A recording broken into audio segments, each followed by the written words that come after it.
Wilson, Commissioner Frisch's absent today. Please join me for the flag and the prayer.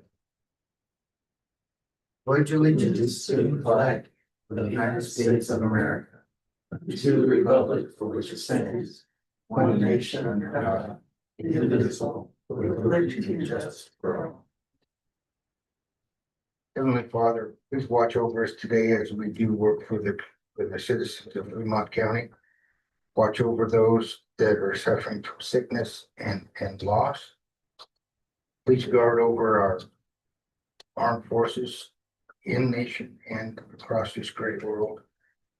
In Jesus' name, amen. Okay. There is.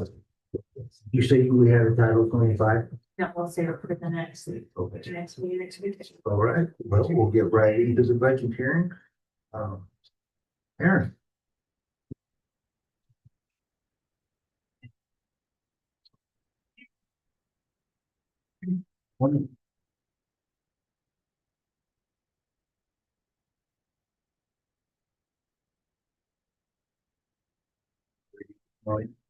Great. We want to go hit the highlights of the budget message. Go from there. Can you? So our proposed budget for the next fiscal year is pretty similar to last fiscal year's budget. The anticipated revenue from taxes is also pretty close to what it was for the current fiscal year. So we're kind of building our budget around that. Our revenue stream is also pretty comparable. Our non-tax revenue is typically comes through agreements and contracts with agencies and grants. We have a large grant that's playing a role in our revenue stream with the Wyoming Wildlife Natural Resource Trust. This will be the last year of that grant for cheatgrass management on the Wind River front. Working through that project's been going pretty good. It's been kind of difficult to budget around because a lot of the work has been taking place right at our fiscal year timeframe. And so this year we were lucky, we actually got the majority of the work done in May, so we're gonna have that out of the way, which is good. But anticipating next year to be kind of comfortable with that, finish that project up. So that's kind of having a skew on the revenue and expenses and a couple of items that kind of tie together. As far as the revenue goes, or excuse me, the expenses goes, we're pretty comfortable too to last fiscal year, kind of going down through it. Not a lot of changes. We are proposing a cost of living increase for staff at 3.25%.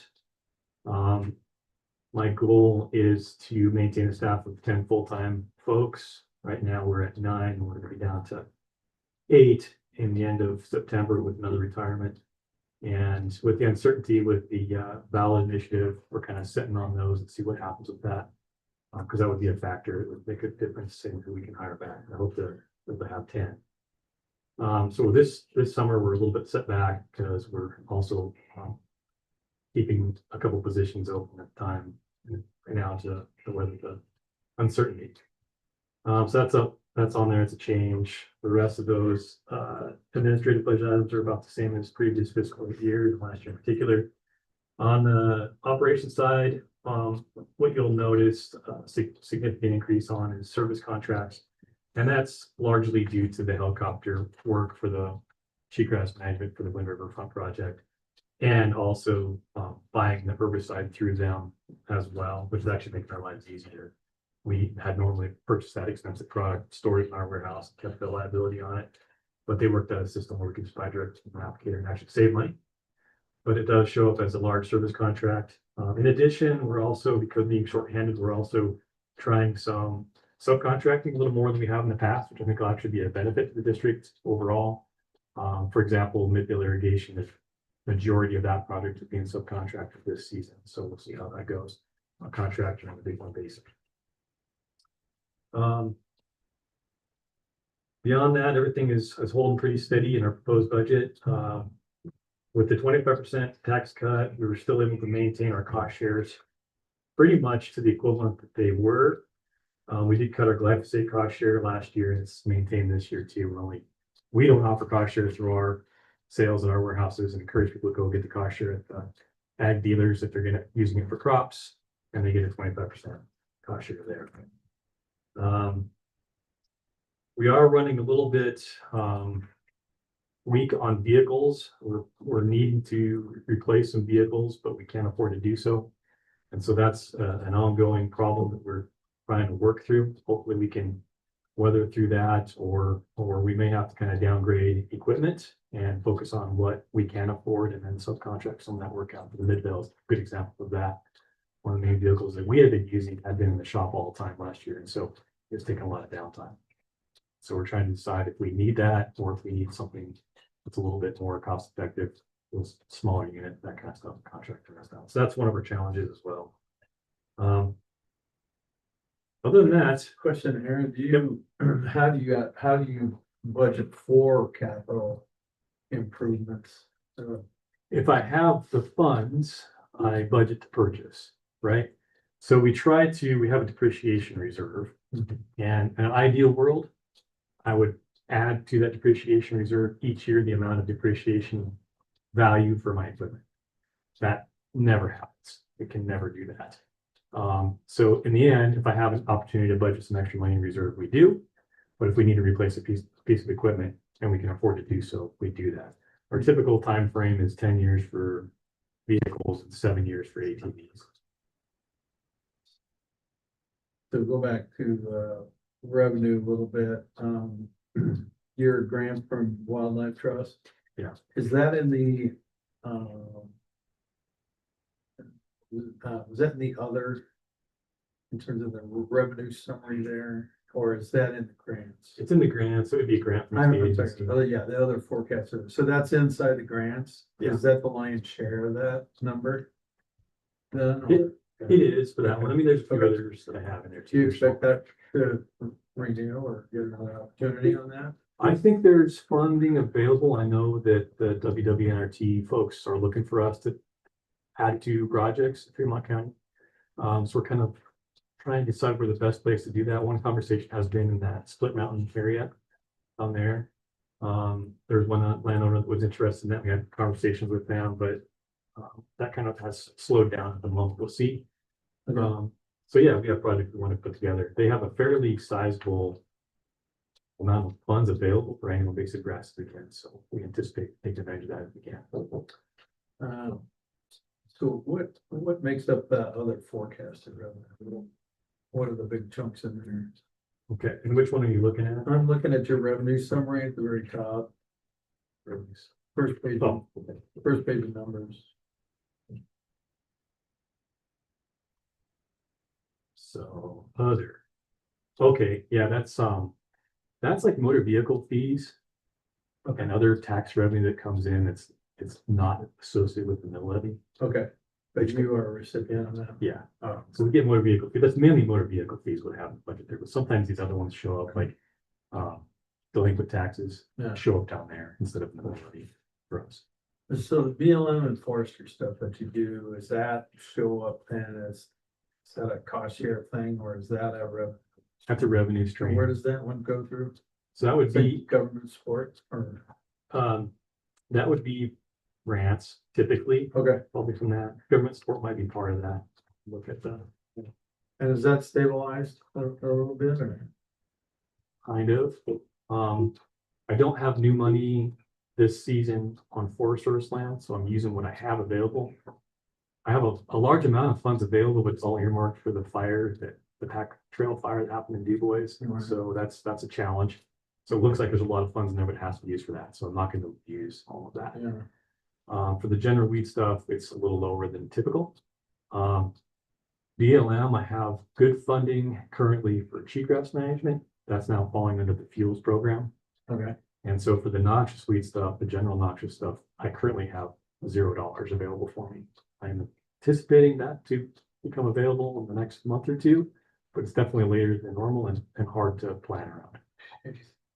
But my other sources, I've got an agreement with the BIA, so I'm good there. I've got an agreement with the Bureau of Recs, I'm good on that stuff. And then my state agencies, I'm doing pretty good on too. So there's still some heartburn, but it's manageable. and if, again, you referred to the property tax relief initiative, the people's initiative, 50%. Do you have some sort of, number of impact that would have on your budget? I do, we need to look at that a little bit tighter, I think, to have a game plan going forward. Right now, I'm kind of looking at that, if that ballot initiative passes, we basically essentially have to double what we cut in the last year. So we, for this current fiscal year, it's kind of what I'm banking on. And if that is the case, then the impacts will be much more severe than what we felt with the 25. For sure. There, and I've lost track of this, but there was some conversations going on at the legislature that if that passes, that some of these other things would go away. So, 25% Sarah, you might want to chat with Tara. She probably got her head into that a lot more than I do. And so she might be able to give you some better scenarios. Yeah, that'd be good. I haven't heard the latest conversations about what happens if for things. And I don't even know, for example, if it does pass, would that be effective in like January? Was it go effective in July? I'm not even sure about that, because that would play a role in our budget. Okay. Any questions, Commissioner? Anything else? No. Okay, thank you. Well, thank you very much. Thank you.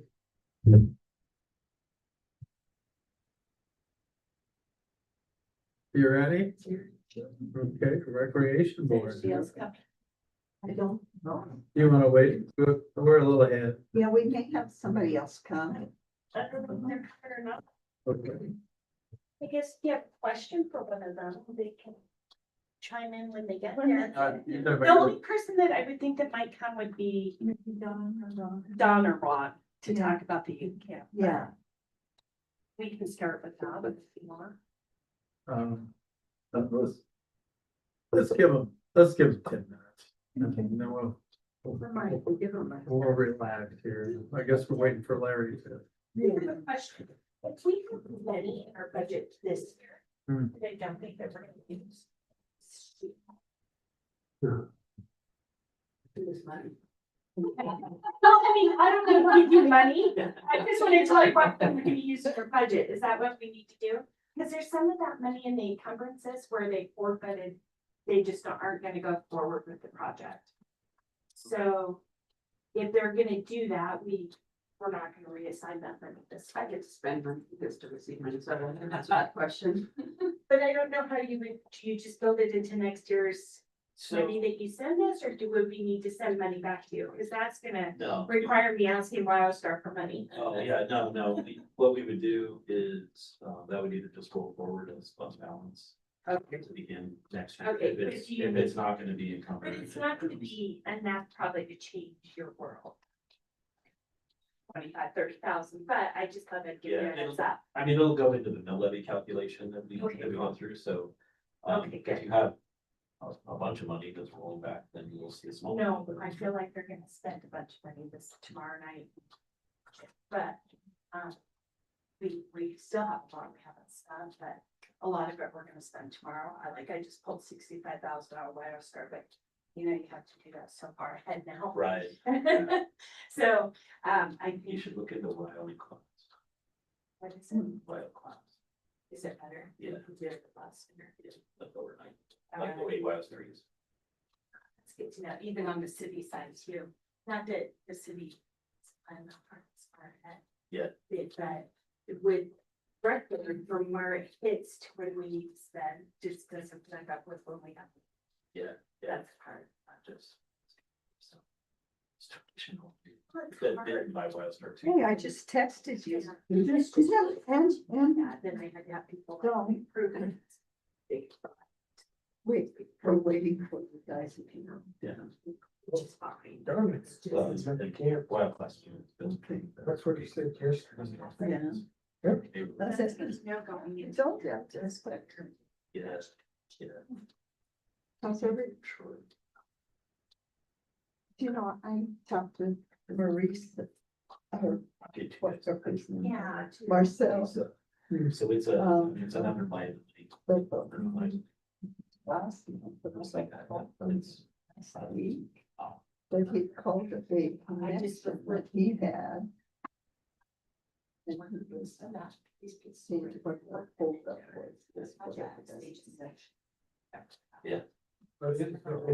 We don't know. He hasn't gone back to send it.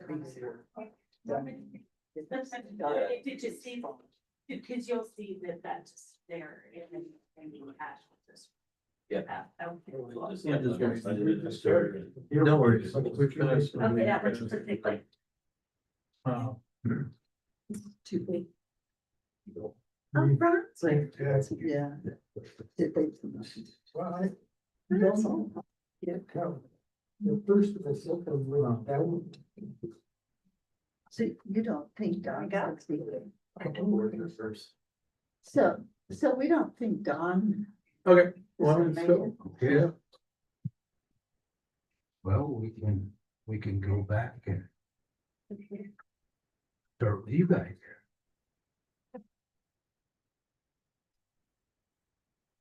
Come on out.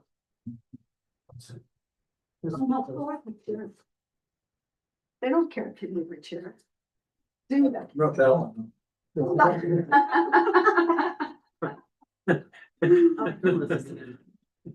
Right, yeah, Learn to do. right, yeah.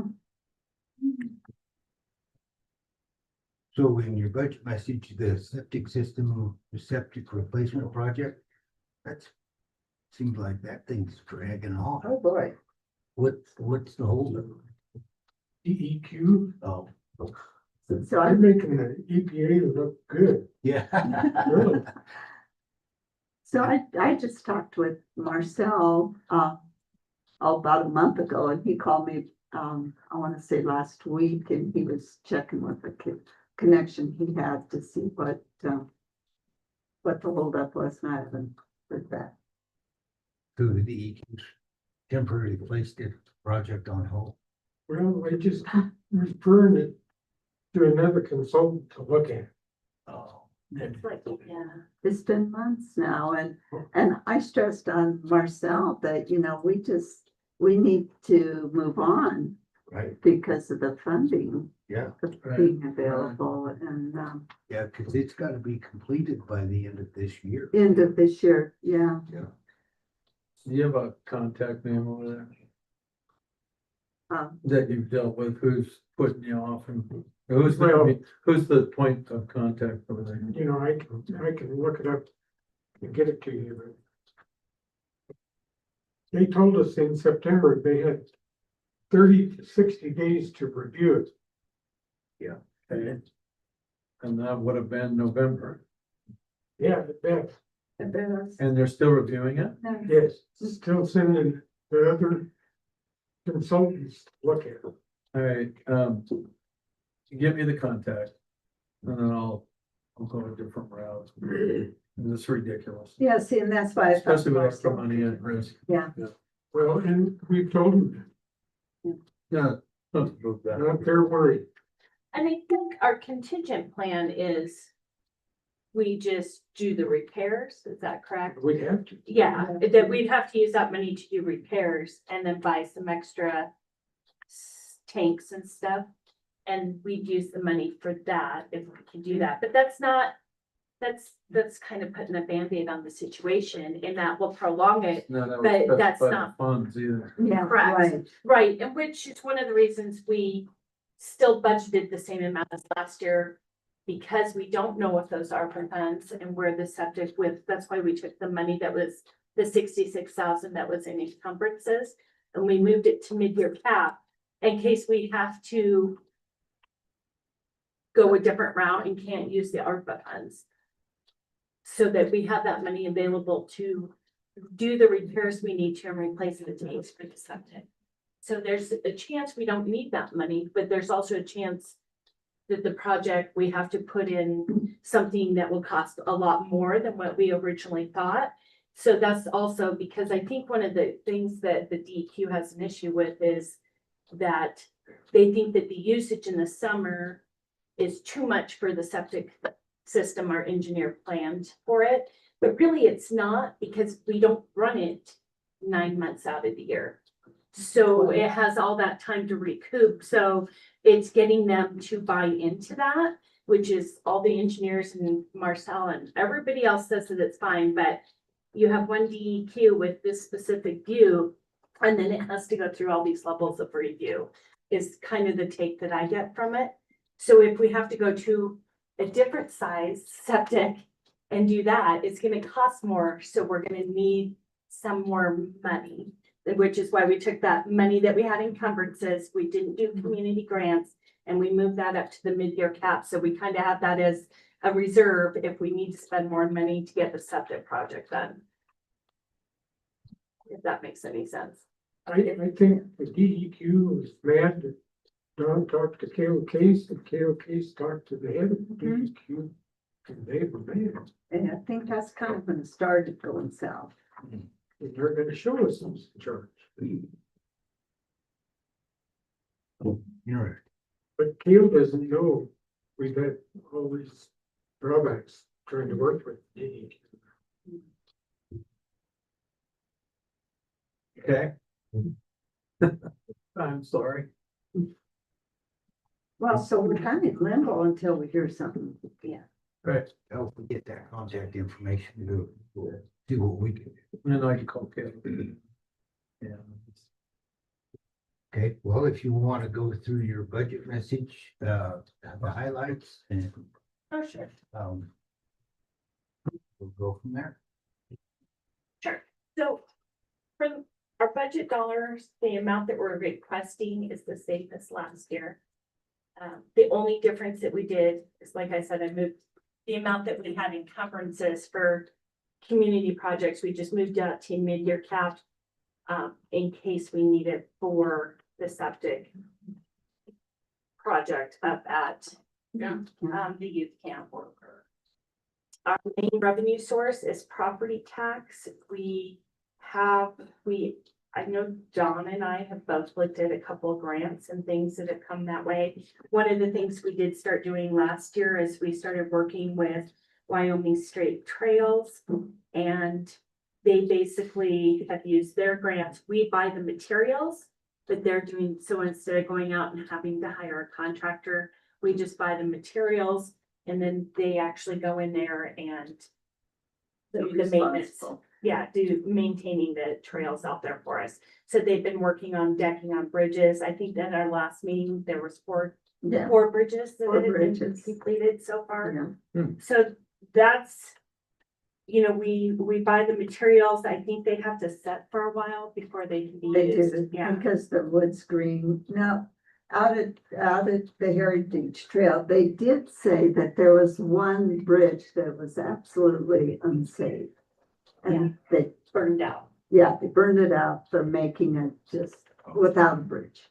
So they're fixing it, constructing it to where it doesn't have to. be. Rebuilding. It's No. construction. Yeah. No, that one. Okay, And he did tell us that part of that, they're subcontracting out to get it done, get the maintenance done, but that's not our issue. It's State Trails.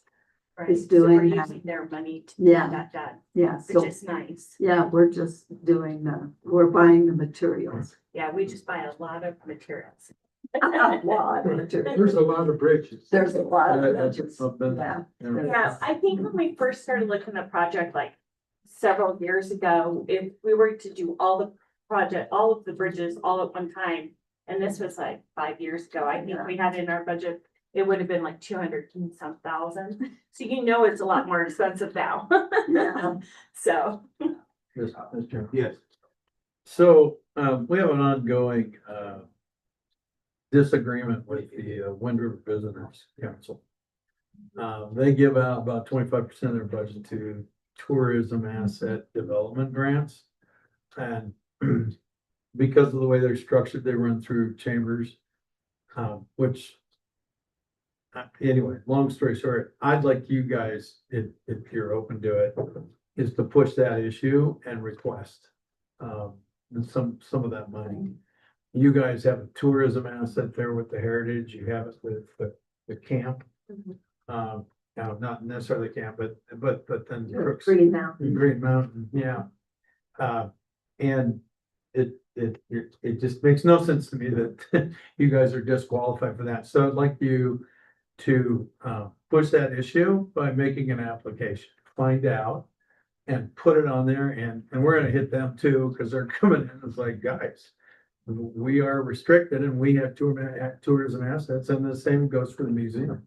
That is a tourism asset, and we can't get any of that money, that makes no sense to me. So we need help to poke them a little bit, find out how you can apply it. With the Wind River Visitors Council. Yep, I have their comment. Okay. and tell them this. Yep, all right, we've got some of the board members too. I'm the treasurer for the city of Lander, so I have Helen's information. Perfect. I have that. Well, it just makes no sense. That seems like some of that might be available to our tourism asset. Yeah, and I think maybe basically since we partnered with Wyoming State Trails and so the Heritage Trail is on their map. And I think that is encouraging if we want to pursue this. Part of the problem is what we're seeing, and we had someone come in to a meeting here a few months ago, is that the pickup on how the usage out there. Mm. And, they wanted us to shut off the parking lot at Doubletree and the other one, so. And I think, we're gonna have some ongoing issues going on out there. But anyway, it's now on the state trails now. Okay, great. What else? So I think some of the other projects that we have are, well, the Green Mountain Campground. As far as the Green Mountain Campground.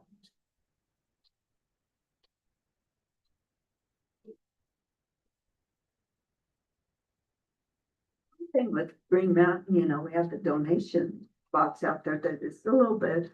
And we were going to open it before Memorial Day if we could. And actually my daughter Johanna and granddaughter Elsie and I walked up there on our way back from Laramie from graduation, and it was dry, it was beautiful, but there was some trees down that needed to be taken care of, and so I thought, yay, but then the snowstorm came.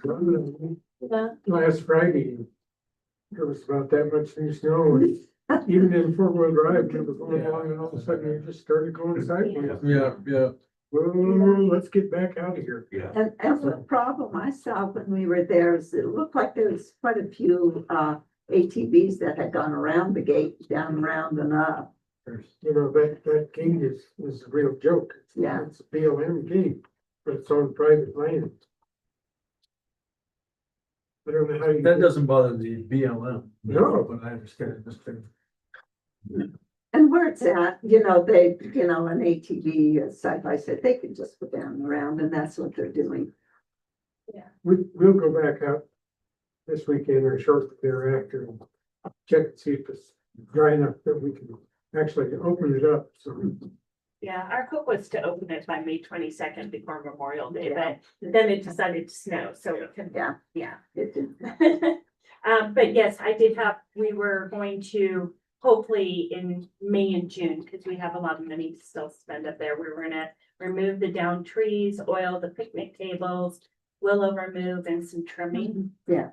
And then long-term things, I have post and pole replacement, additional gravel. I'm not sure where that's gonna be placed up there. And then there's a lot of washed out ruts in the roads that we probably need to have fixed in the next couple of years. So it's been a few years, but we had kind of talked about increasing the size of the campground. Right, and Maybe we can have that discussion I ongoing. think we need to have that, Yeah. because there's at least half of the land we can't use because it's up on Mhm. the side hill. We could go up creek and treat trade the BLM, Right.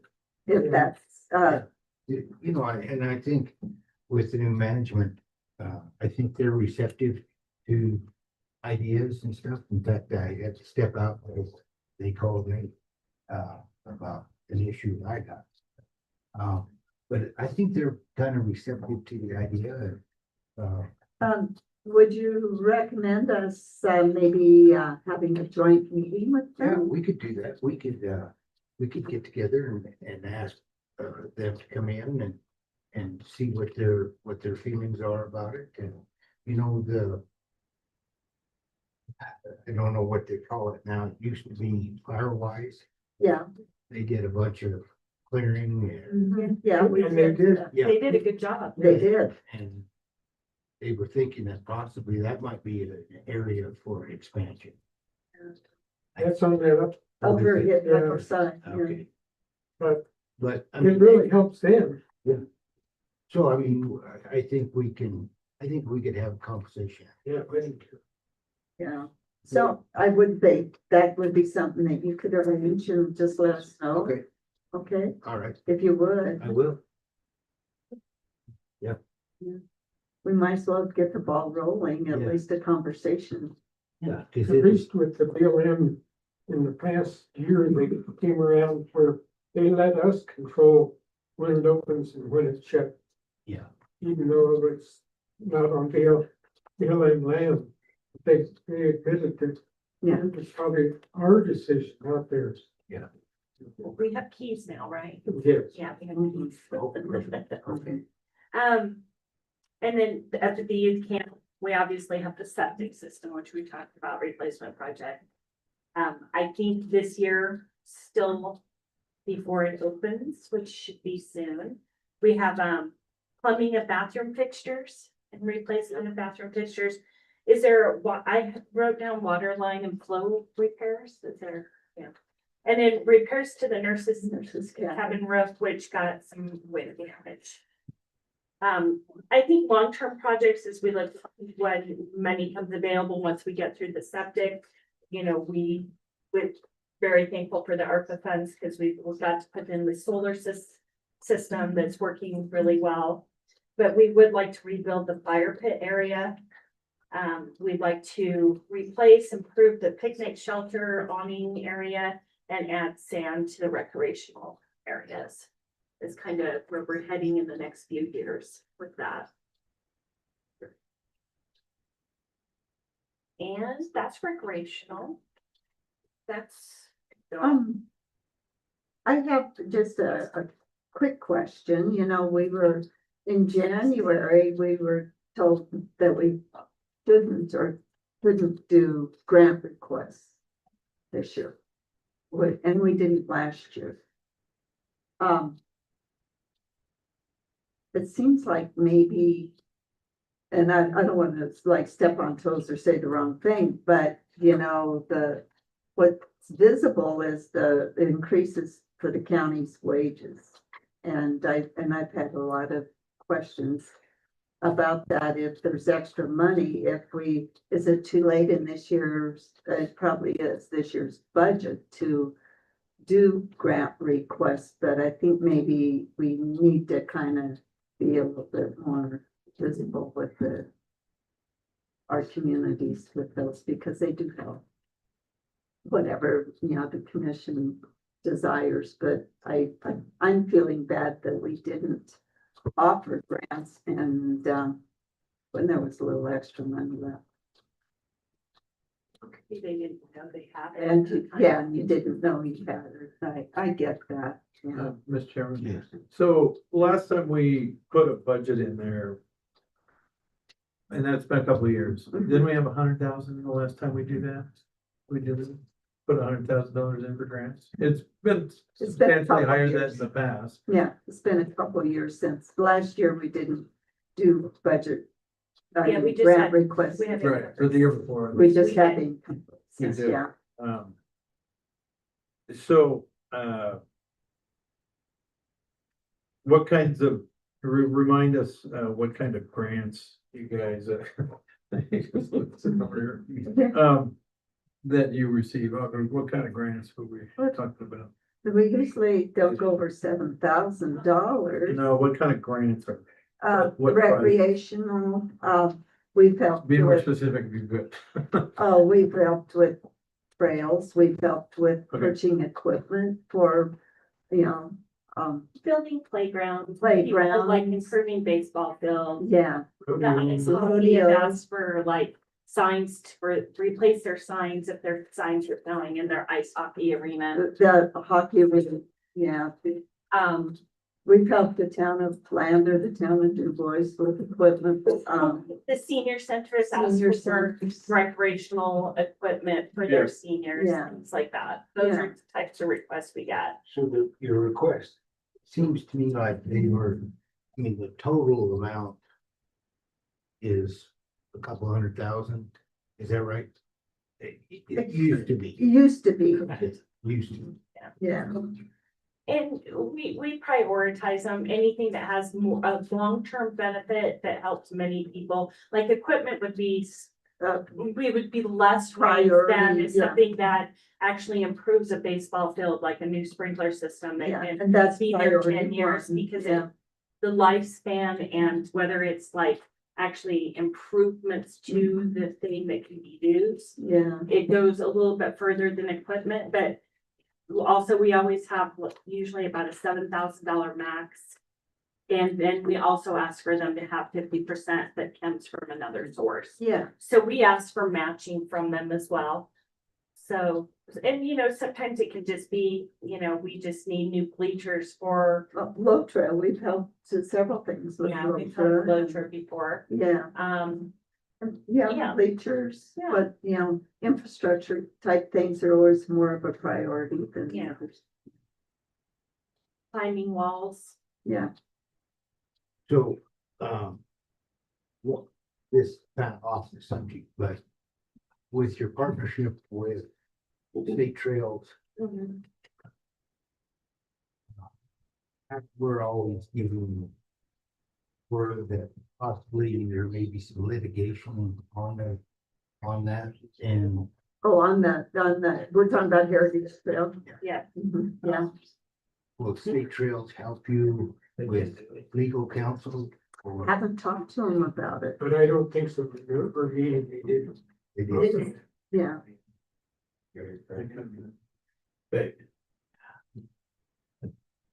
I don't know if that'll go anywhere. well, it seems like there's always something coming up with it. Yes. Yeah. It does. Yeah. The landowners. Yeah. Yeah, So, Mr. Chairman, what we've done with other budgets, so we've got a few budgets coming in and said, you'd like to do this, it's not. And then what we do is at the end. Julie keeps a track of all of those, and then we will look at them at the end of the budget process to see where it's from. Sometimes we have a little wiggle room, sometimes we don't, but then, we could always throw. If the commissioners are, then we could throw 100,000 in there. Yeah, I mean, And then we can bring that up at the end of our budget process as we have room, we can, and we can't, no promises, but we have to look at all those requests together. But we can do that. Okay. Appreciate that. Yes, thank you. Okay. Appreciate it. anything for? Oh, yeah, from all of that. Yeah, You said no. I did, I changed my mind, sorry. Change your Well, mind. I was thinking about it now, I opened my mouth, so, outdoor recreational and tourism trust fund. So you guys aware of this? Okay, so you didn't put any applications in that I saw. We did not. Okay. You should. I'm on that board. We had 9 or 10, we had 86 applications across the state. We had 9 or 10 from Fremont County. Which was a good showing. So the criteria for that. What is the criteria for that? There's a ton of criteria. You have to go to the Outdoor Recreation Trust Fund, which is part of state parks. Okay, but you have to go and look at all that stuff. Typically, if it's building infrastructure or upgrading infrastructure that exists for outdoor recreation, and I'm not talking And we got a lot of stuff that said, hey, Jay, we wanna fix our rodeo. It's not for that. For trails. Heritage Trail is in the sweet spot of it. Camp. Things that are infrastructure, or if you want to expand a campground, that's where you go. They are looking for a match. But it fits perfectly with what you're doing. So we went through one round, we did the scoring, we're doing site visits over the next month and a half, we're gonna decide. We don't have a ton of money, but there is this trust fund and we're using the corpus out of it. I mean, we're not using the corpus, we're using the growth out of it, and so we have $2 million to spend over the next 2 years. Those are probably fairly occupied, but you should be aware of those cycles. So next spring, you should There's a build an deadline. application. And those funds are going to grow. But the state has, it's got about a $13 million corpus. It'll probably have an $18 million corpus in the next budget session. So it's there, it's gonna grow. It's perfect for what you guys are doing. Okay, so our partnership with State Trails, with them doing the work and us supplying the supplies, are you saying then our supplies would be, we could request? Or what do you say? I'm saying there's money available, you need to explore it. Okay. So go online and look at look at the applications, look at the scoring rubric, look at the guidelines. It's all out there. And then please call me once you get them. And if it's confusing, let me know and I can tell you how we're proceeding through that. Okay. But it fits your programs. Campground expansion, perfect. Yeah, I realize that, and we haven't figured out how we fit with trails, because trails has their own kind of grant process. Right. But this is a much bigger program. So across. And maybe you could join, I mean, if you want to do an expansion with the Green Mountain, maybe trails, and you could go to joint grant. And I don't know how it all would work, but. If it's infrastructure and it's tied to tourism, it's in a sweet spot. So campgrounds like that, or trail like that are perfect. That's what the state is after, is to grow or enhance or improve that infrastructure. And so the youth camp is probably, No, could be, could be, definitely could be. I have to think about it a little bit. I'm trying to think through that, but I'll have to think about that, but it could be as well. So. we'll give it some thought. I'll put it on the agenda. Download all the information, Down the notes. download the information, Yeah. look at Especially it. if we're going to, we can go through with the BLM and to switch out Yeah. but Green like- Mountain. There's things that we would want to do. Yeah. We're gonna want to put in campsites. We might want to put in a picnic shelter Yeah. or add bathrooms Yeah. at the top. Yeah. And if we do that, this would be a good thing because it fits right in that Right in rubric. And if it's on federal land, you just have to have permissions and you have to go through hoops Right. with federal land, you all know that, but. It's absolutely perfect for your ass. Yeah, and well, Green Mountain, if we're able to accomplish a meeting with the BLM and swap out some land, the county would own that Yep. land then, and So while you stepped out, we had discussed having a joint meeting with the BLM to discuss a land swap on Green Mountain Okay, to expand. to expand the campground. cool. So So I can see where that would be really I will get that. advantageous for us, yeah. I'll start working on that. Okay, anything further? Okay, appreciate all that. Mr. Tom. Mr. Jones. Thank you very much. Thank you. Thank you. Have a great day. You too. You're missing too. Yeah.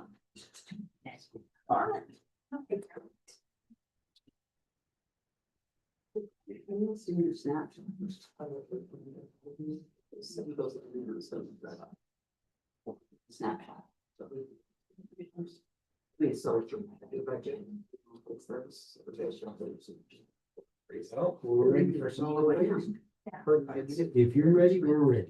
Mark, So I'm glad I Come on have. out. Oh, so we'll fix it. you got anybody else coming? The budget has to be passed to everybody in our minds this year. Oh, we'll have to let them know. I don't know. Yes. In some things it doesn't pop that, Yeah. but this part, we're just like. State. I never think about. It's my. Thank you. Sure.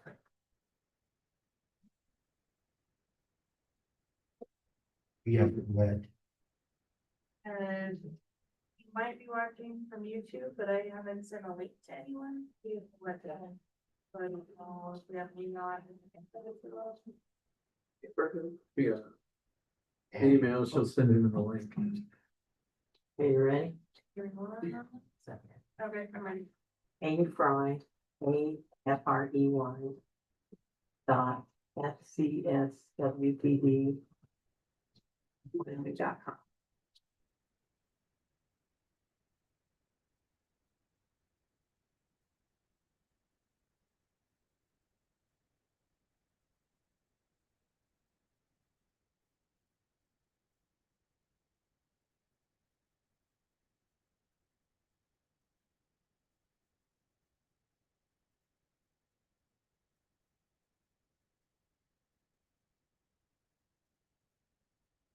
We have three board members that are up this year. They're right. Rob. John. Brad.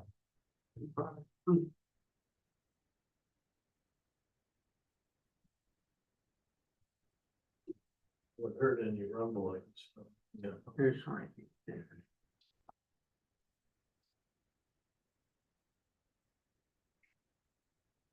If you wanna text me that I just sent the email, but it's. Thank you.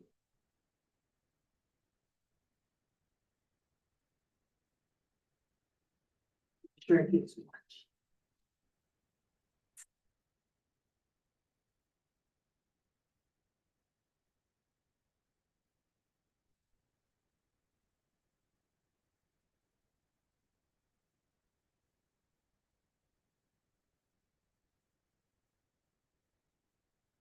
This weather, you've been getting a lot of stuff done.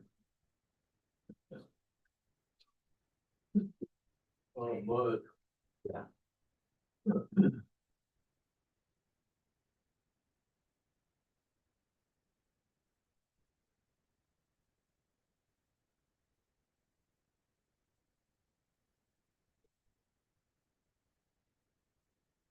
We could probably start Okay. without him, or he should be there shortly. Okay. So in your packets, you would have received the actual budget plus the highlight sheet that we put together. I don't know if you want us to kind of go through things, Yeah. or if you just have. Yes, she's on it. Let's start with your budget message. You can get the highlights of that. Okay, And then the highlights of your. Proposed budget. so. Um. So. As you can see in the budget message, our total expenditures this year, 8.6 million. And included in that is 3.6 million of capital outlay. And the items included in the capital outlay are on the separate budget highlight sheet. The biggest item there is the start of the new shop and administrative building at Sandra in anticipation of moving out there, all the operations out there except for, the transfer station portion that will remain in Lander. Some of the other large items are as part of that Sandra project, the entrance road needs to be redone and with new paving. That's 850,000.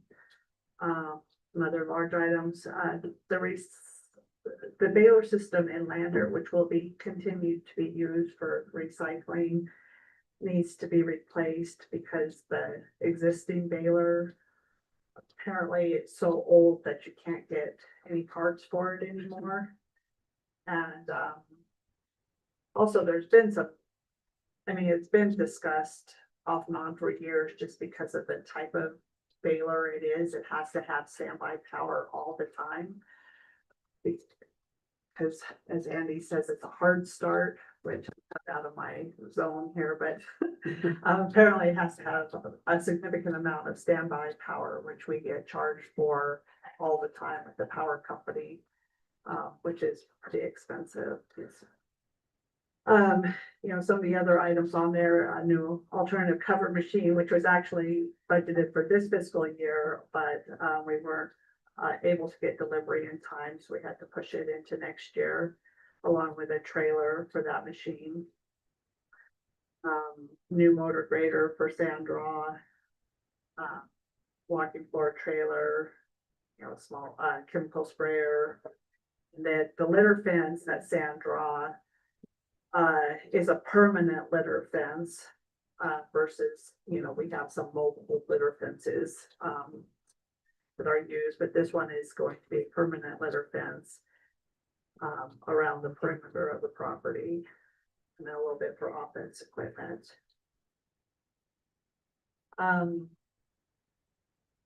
So are there any questions about the capital outlay or anything you want to discuss?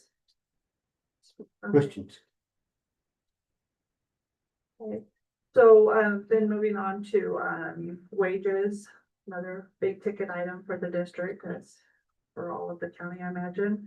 We did budget for a 3.5% cost of living adjustment. We do continue to use the standard occupational classification review that the county kind of suggested a few years ago. The COLA adjustment will be for all the employees, and the reviews happen each year, but, you know, the COLA may probably calculate that.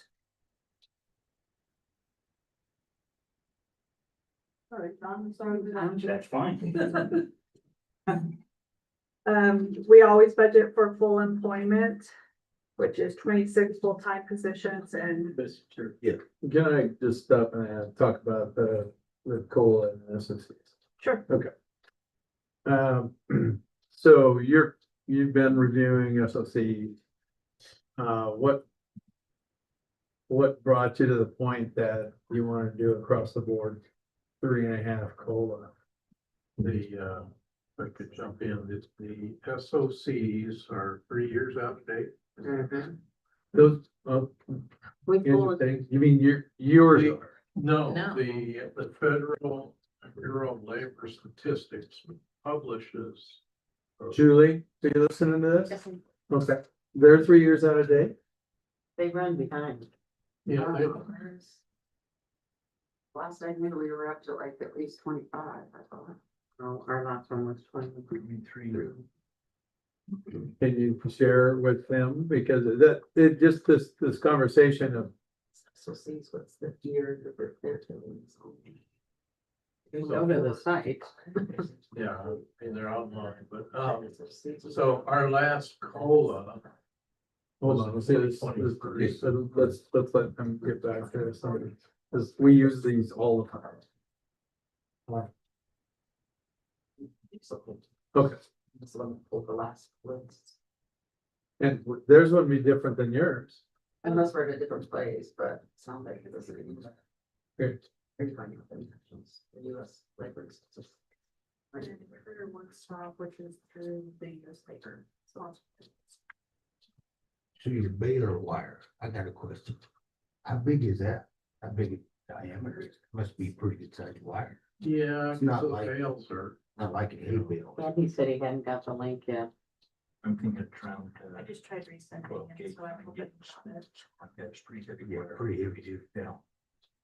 That's what January is when I did it this year.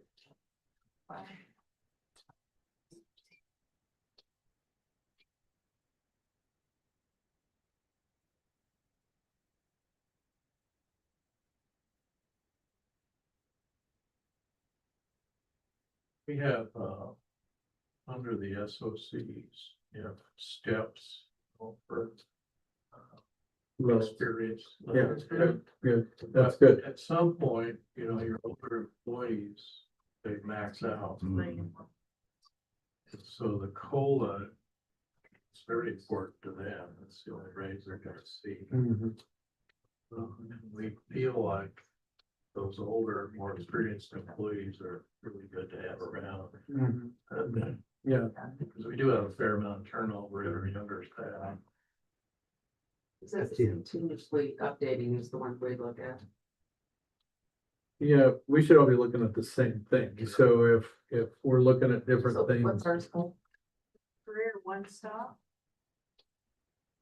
Which is from the, yeah, it's Department of Labor and Labor, and it's sponsored by the U.S. Department of Labor. yeah. So let's resolve that if we could, just because we have this conversation with every single department budget and you just caught my eye that we had a COLA in there and where we've been trying to keep everybody somewhat current with the SOCs. So, I can definitely understand what you're saying with the more senior folks. That's the difficult part, is how to not boards, but how to make their salary fair, because, I mean, I worked 35 years for the state, and I was maxed out 12 years, and I didn't get anything unless legislature, voted to increase cost of living. I know with the city that, we can't give a COLA just to certain individuals. You know, if you're gonna do a COLA, it has to go across the board. Yeah. I do see for me on that 2025. Just Chairman, Yeah. just for reference, what are we talking about with that 3.5% COLA? What's the annual dollar amount?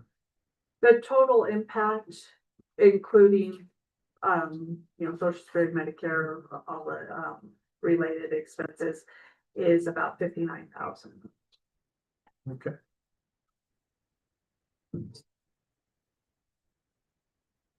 So, Yeah, Mr. Chairman. Yeah. I'm done waiting. okay. So then I would say we do budget for full employment, which is 26 full-time and 2 part-time positions. Historically, our full-time equivalents end up to be around 24, but we always are hoping that we'll have some full employment at some point, and so that's what we budget for.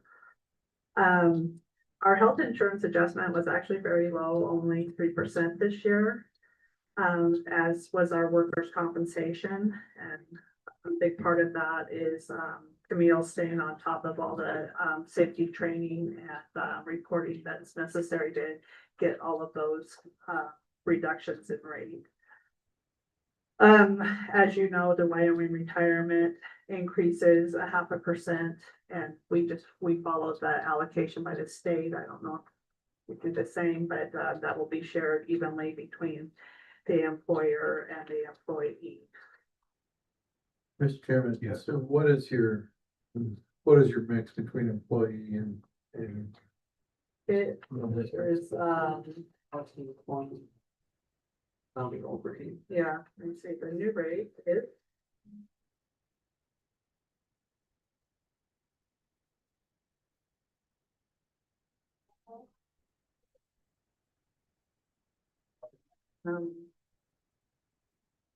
So the rate was 14.94 for the district and 3.68 for employees, and it will now be 15.191 for the district and 3.929 for the employees, for a total of 19.12. You say 15.29. 15.191.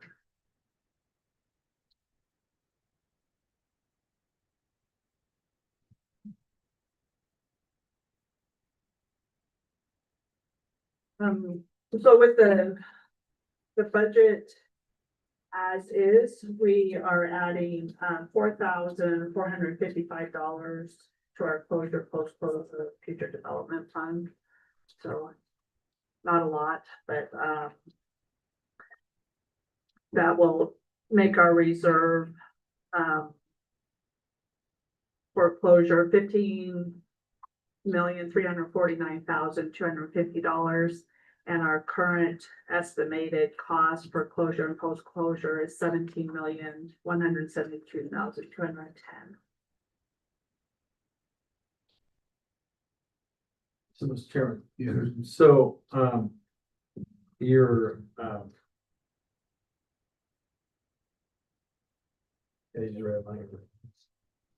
the post-closure is just the liability. It's not the additional expense that we're having to put in to prepare Sandron. Correct. Correct. Our reserve does include future development, but it's not captured in the estimate that they do for our That they- closure and Yeah, post-closure. so it's never apples and apples to me. It's like, because we have this, it's not liability necessarily, but we gotta do it. We have to build it out there. Right, It's one of the- right. Yep. Yeah, the the estimate that we get from our engineers is, obviously required to be separate for all the financial assurance reporting as well as our financial audit reporting. That's unique to the other, that isn't, I guess, it's not as easy to quantify. It's, And Mr. Chairman, that's always, I think that the public gets confused. With what your real reserves are pointed towards. There's the liability, but there's also the development of the move and the transfer. So, and that, I think that gets lost sometimes for the public. And it's just something to keep your communications, just keep that in the back of your mind, that they don't understand that. right, and the fact that we have to present our financial statements with two different methods. Yep. And one of them has the liability reported, which is, prorated for where we are in the, life of the sites. So that just adds another wrinkle to it. Thank you. So, those are the items that we've highlighted. If there's any other items that you'd like to discuss, we'd be happy to. Looks like your engineering costs went down some. They did, but they're projected, our budget is up again this year, starting, we kind of ended those other projects and now we're starting up projects again, which drives up engineering both in the design and the bid process, and then if we actually get the projects going, there's some engineering oversight there.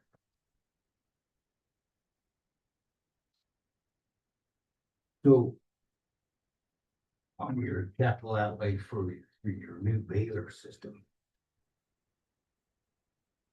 how long will it take to get one? I mean, Well, I don't know if Andy's on with us yet. Actually, that number is very much an estimate. Andy has been working with the Baylor company for several months to get an estimated price, and, it's been difficult just to get a price, so, yeah. So, given how long it's taken to get a price, I'm guessing the delivery might actually take a little while as well, but. I just wondered, because that's what we run into. It's a moving target like the road grader. Right. 300,000. Well, now, I mean, I think the latest number I have for us, 308. And, Yeah, we, try to keep our eye out for used equipment when it will serve our needs. So, That's what we've done with this last big, road grader also. It's a used one that, is lightly used, and, got a full, warranty on it. Right. And we're also encouraging them to shop around. Yeah. Get different manufacturers, get different ideas. See what, and evaluate the bids and estimates, the quality of the equipment. Okay. Any further questions? Julie, Jim?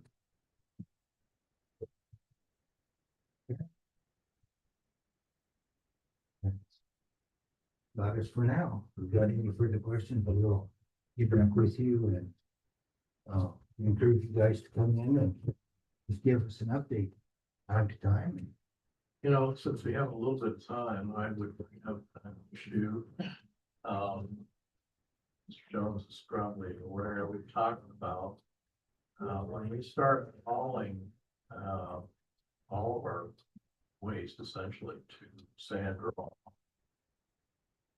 from Lander, we'll be going into that, intersection south of Riverton. There's a stoplight there where 70 mile comes to them.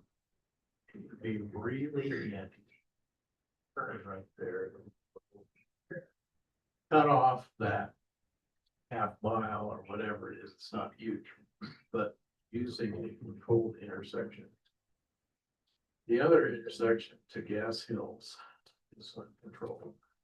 We're gonna be trying to turn semi trucks, making a left-hand turn onto that busy highway. And I think that's a safety hazard.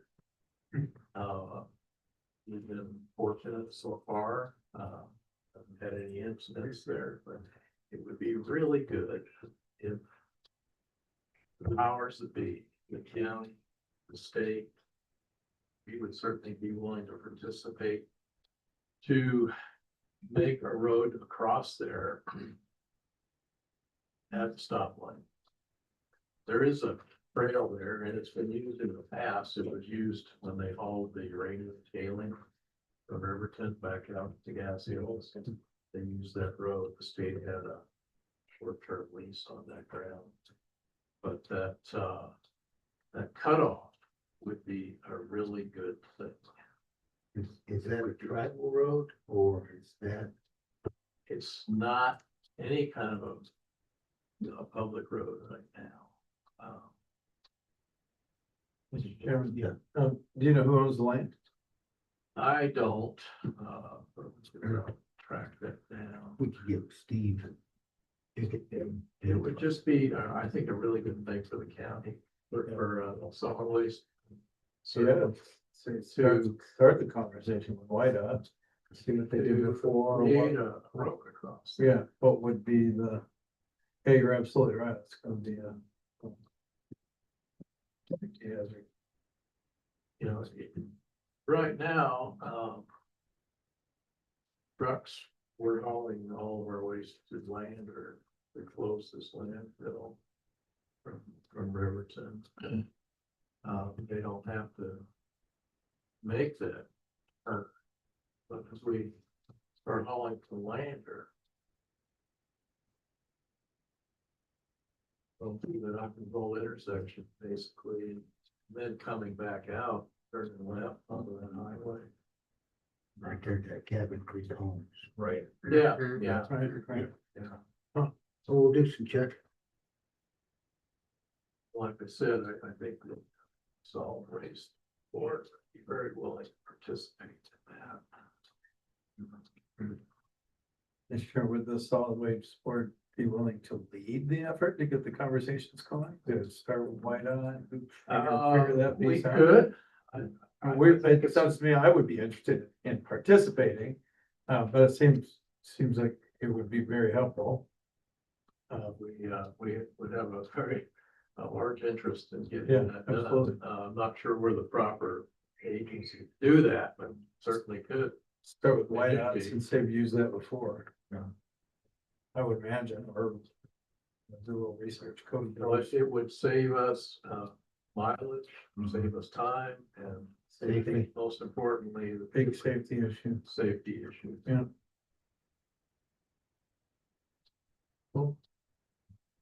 Kyle says it's safe wearing out that bridge too. There you go. All right, thank you very much. Okay, thank you.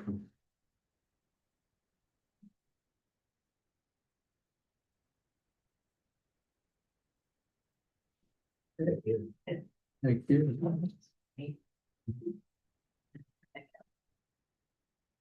Good to see you, Mark. Hey, I'm gonna reach out. I saw Delane this morning. Tom's in town. We need to grab him and I'm gonna miss the next solid waste meeting. So just my schedule's crazy, but Yeah, let's get together. yeah, let's see if we can grab Tom, grab Clifford. All right, Cool. take care.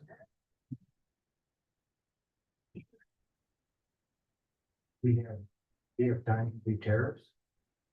She said she's ready whenever. So, yes. No, Yeah, let's see if she can come in early and. 1, 3.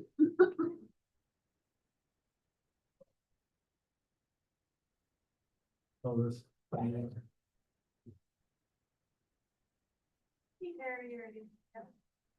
Were you ladies this morning? Good, how are you? Good.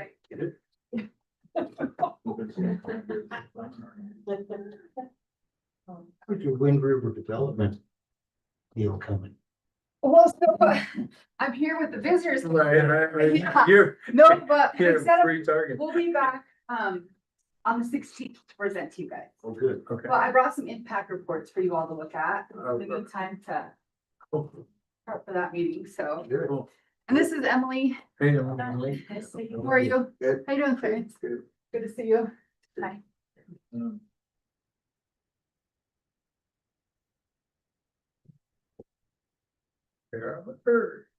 Good morning. Come on.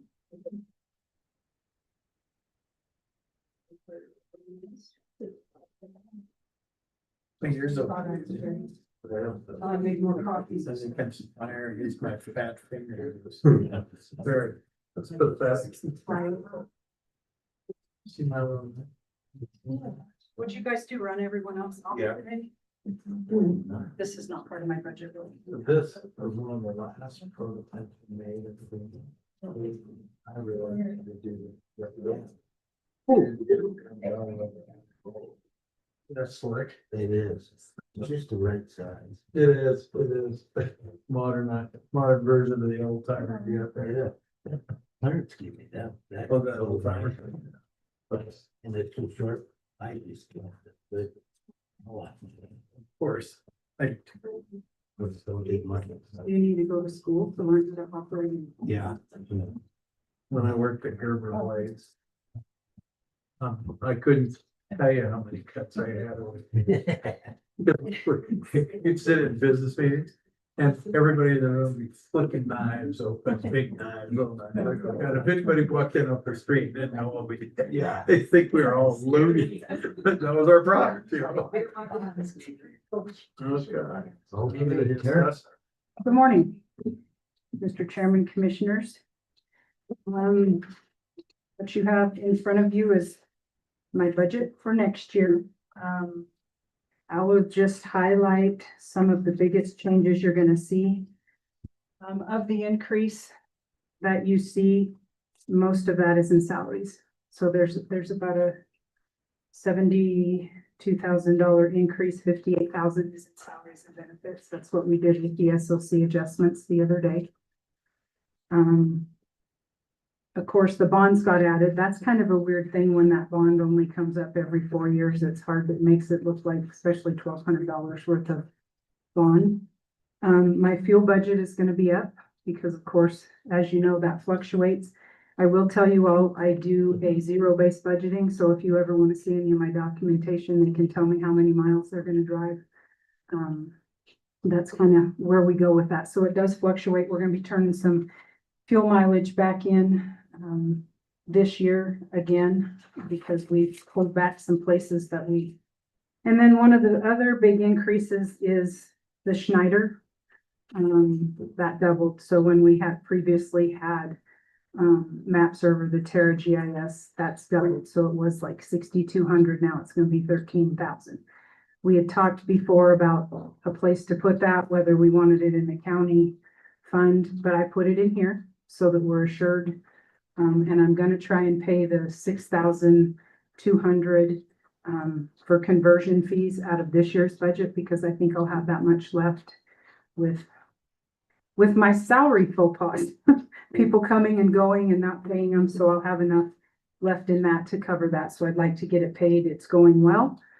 Just so you know, they have the stuff and are working on it, and we should have a product to test for 30 days before we go live.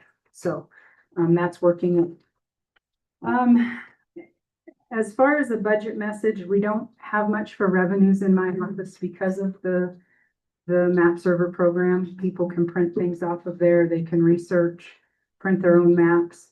What we tend to get a lot of is now the attorneys and stuff that are doing probate work will come to my office and ask for a sworn affidavit of value. I give them a printout of the notice of value and swear and notify and certify it. I was gonna charge more for those. We're charging $25 a piece now. That's why you see my income from last year not quite meeting the threshold of what I budgeted for. I didn't charge as much for those. I was gonna charge $200 a piece, and my staff thought maybe we should pull that back, and something we could talk about, because it does involve a lot of county things, putting that together, their time and all of our appeal work and things like that. Expenditure trends, as you go through those, you can see that the Esri and the GIS products are up. We're going through a transition with Esri, and they're changing both what they call products and the price. So this year we saw a little bit of an increase. Based on that, I would like to get the emergency management to have an Esri portion of that so that they could do some of their own stuff, but that's in the future. Education and training, you're going to see that fluctuate a lot. And as you see my staff turnover, you're going to correlate that with an education increase, because those people have to start at ground zero being certified. Those of us that are certified will be able to take, they are having a course in Lander this year that we can all take to get those continuing education hours. Remember, the state does pay for the instructor and all of the course material. We just have to pay for travel on that. Salaries, of course, you guys have been very gracious in helping us adjust those salaries with SOC adjustments. I appreciate that. So that's where you see an increase. As you look down through, we talk about the firm Thomas Y. Pickett, who does all the industrial appraisals. They value about $45 million worth of properties. We pay them $51,800 a year. They did leave that the same this year, didn't increase it, which I thought was good, because I know their travel and stuff is going up. But if I had to hire somebody for that, you'd be looking at $175,000 position by the time you hired somebody with the knowledge to do that and pay them benefits. The other thing that you're going to see an increase in for me is postage. I've struggled this year with postage goes up. I'm required to send an assessment notice to every property owner. It's 25,000 notices. As that postage goes up, that's a pretty good increase. The other thing I've tried to do this year I felt easier on my staff, was all of the long-term homeowners. I sent out renewal affidavits, because by the time they come in, we sign them up. I'm going to try some different things next year, but I did put that in the postage budget, anticipating that I would try to notify them. Travel has been up. I'm on the legislative committee. So as you know, with all these new bills coming and all the new ideas, we traveled quite a bit last year, and anticipate doing so this year with some of the new legislation I see coming. We've talked about the GIS transition, and I don't have a lot put together for you today. I'd like for that to be a separate meeting. But if you look at my budget, encompassed in my budget, the GIS salary is about 106,000 by the time you pay the salary and all the benefits. The Esri products that they would use would be between $2,400 and $5,000, depending on how we wanted to set that up. And then if you look at putting the Schneider in there so that it was countywide, that would be about 13,000 a year. And then I didn't budget for any training for that position yet. But just to give you an idea of what that might look like, I do have a line called mapping supplies. And you can't really put a salary in there, but if we wanted to look at line iteming that so that as we transition, that might be a place to put it. Just a thought. I didn't do it this year. Left the budget kind of the same. Are there any questions on my budget before I get into the next? What's a CP in your employees, cartographers and Yeah, that's where the GIS position is. Party. Mr. Chairman, I think we should have a contest. Who could say that second word? that's what I'm trying to get. That's why you want me to say it, cartographer. I can say that. Where's the next one? Photogrammetrist. Oh, I'm not even gonna try that. It might just add another zero behind it. Oh, our meeting's over. You could get Andy over here. I'll bet he could tell you what that is. Let me find that crazy word. Photogrammetrist, Yeah, Sure. those guys. those guys. That's your GIS. Yeah. It's really hard when you're looking at those SOCs, and I think Julie can attest to it because she does most of it, trying to find a place to define someone's job. And as you know, in my office, they do multiple things, so it's hard to define that. Julie, I did not put my telephone charges in. Questions so far? Okay, go ahead. Okay, so the next thing I gave to you is just something to digest before this is the aerial flight, Eagle View. This is the aerial flight projection. I have scribbled on it because I've changed it as I do. But what I would like to do is have one last GIS meeting before we decide, and I don't even know that we'll be able to allocate some money to that. But this is how my office has defined those areas per our field listing. Because I think it genuinely, when you start looking at especially area 2, with all the vacant land that's out there, the ag land and the farmland and stuff, this aerial flight would be very beneficial there. Because it would cut both my fuel and staff time down, because they can look at that. As you know, Eagle View does a change finder. They can look at a parcel that they flew in 2022 and look at it now and say there's a building there. So you guys either need to go look at it or you can measure it from your desk, save the fuel and the time. But again, if this doesn't work, I just wanted you to see the projection. They have it broken down and have given you the square miles. They no longer do the 9-inch diameter, so it's a little bit more expensive because they only do the 6-inch.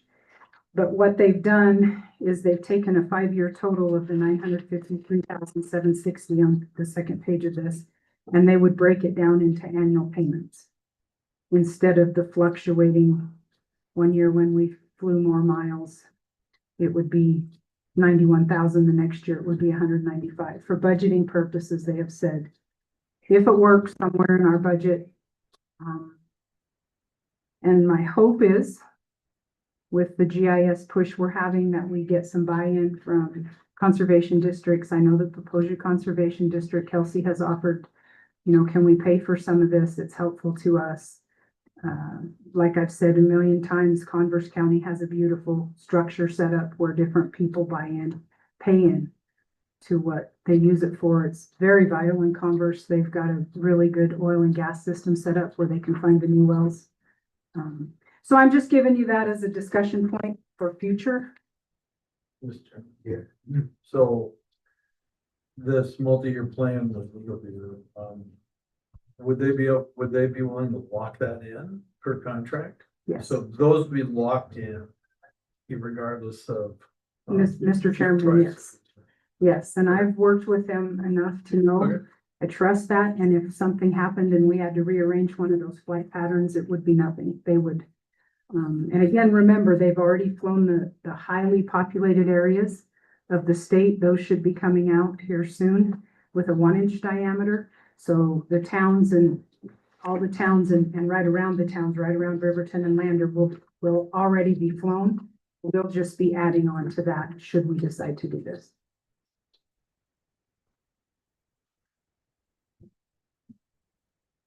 That. That maybe probably 2026 would be. That number wouldn't change. So, Mr. Chairman, 2026, they would estimate at 145, but if you look at the second page, if we decide to go with the 5-year payment plan, they've taken the 5-year total and divided it out. So even though the first flight would be 145,000, the flight in 2029 would be 195,000 and 2030 would be 427,000. They've averaged it out and said we could pay the 190,000 a year so that we would know how to budget for that and not have the big fluctuation in our budget.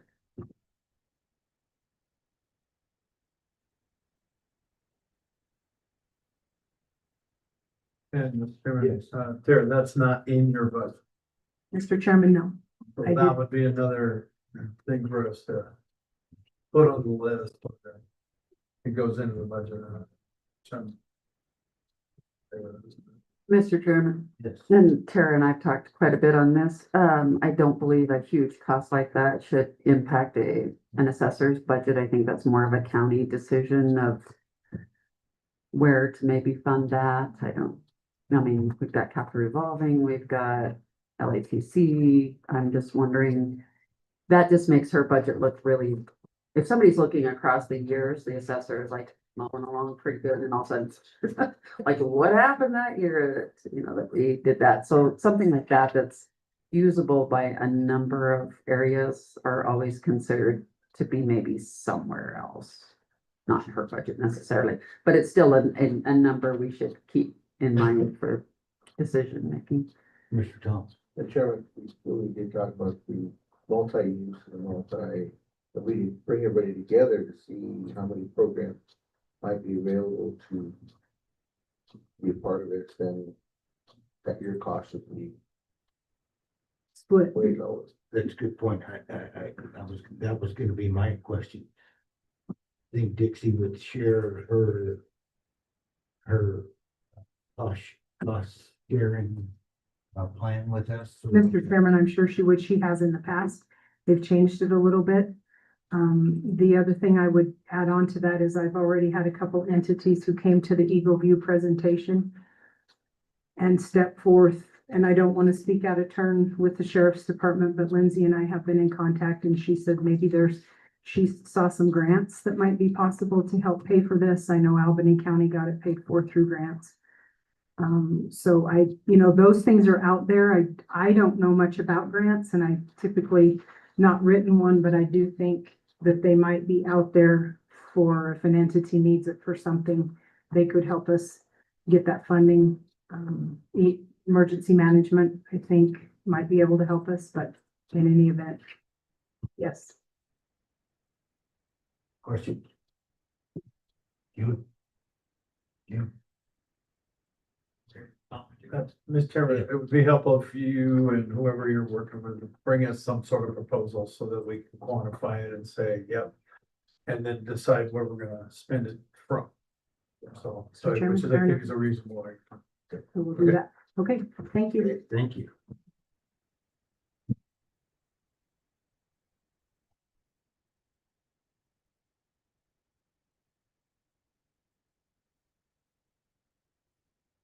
Visitors Council, come on up.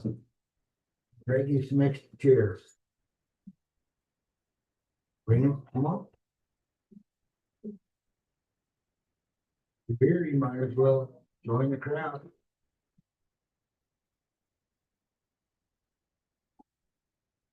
One more chair.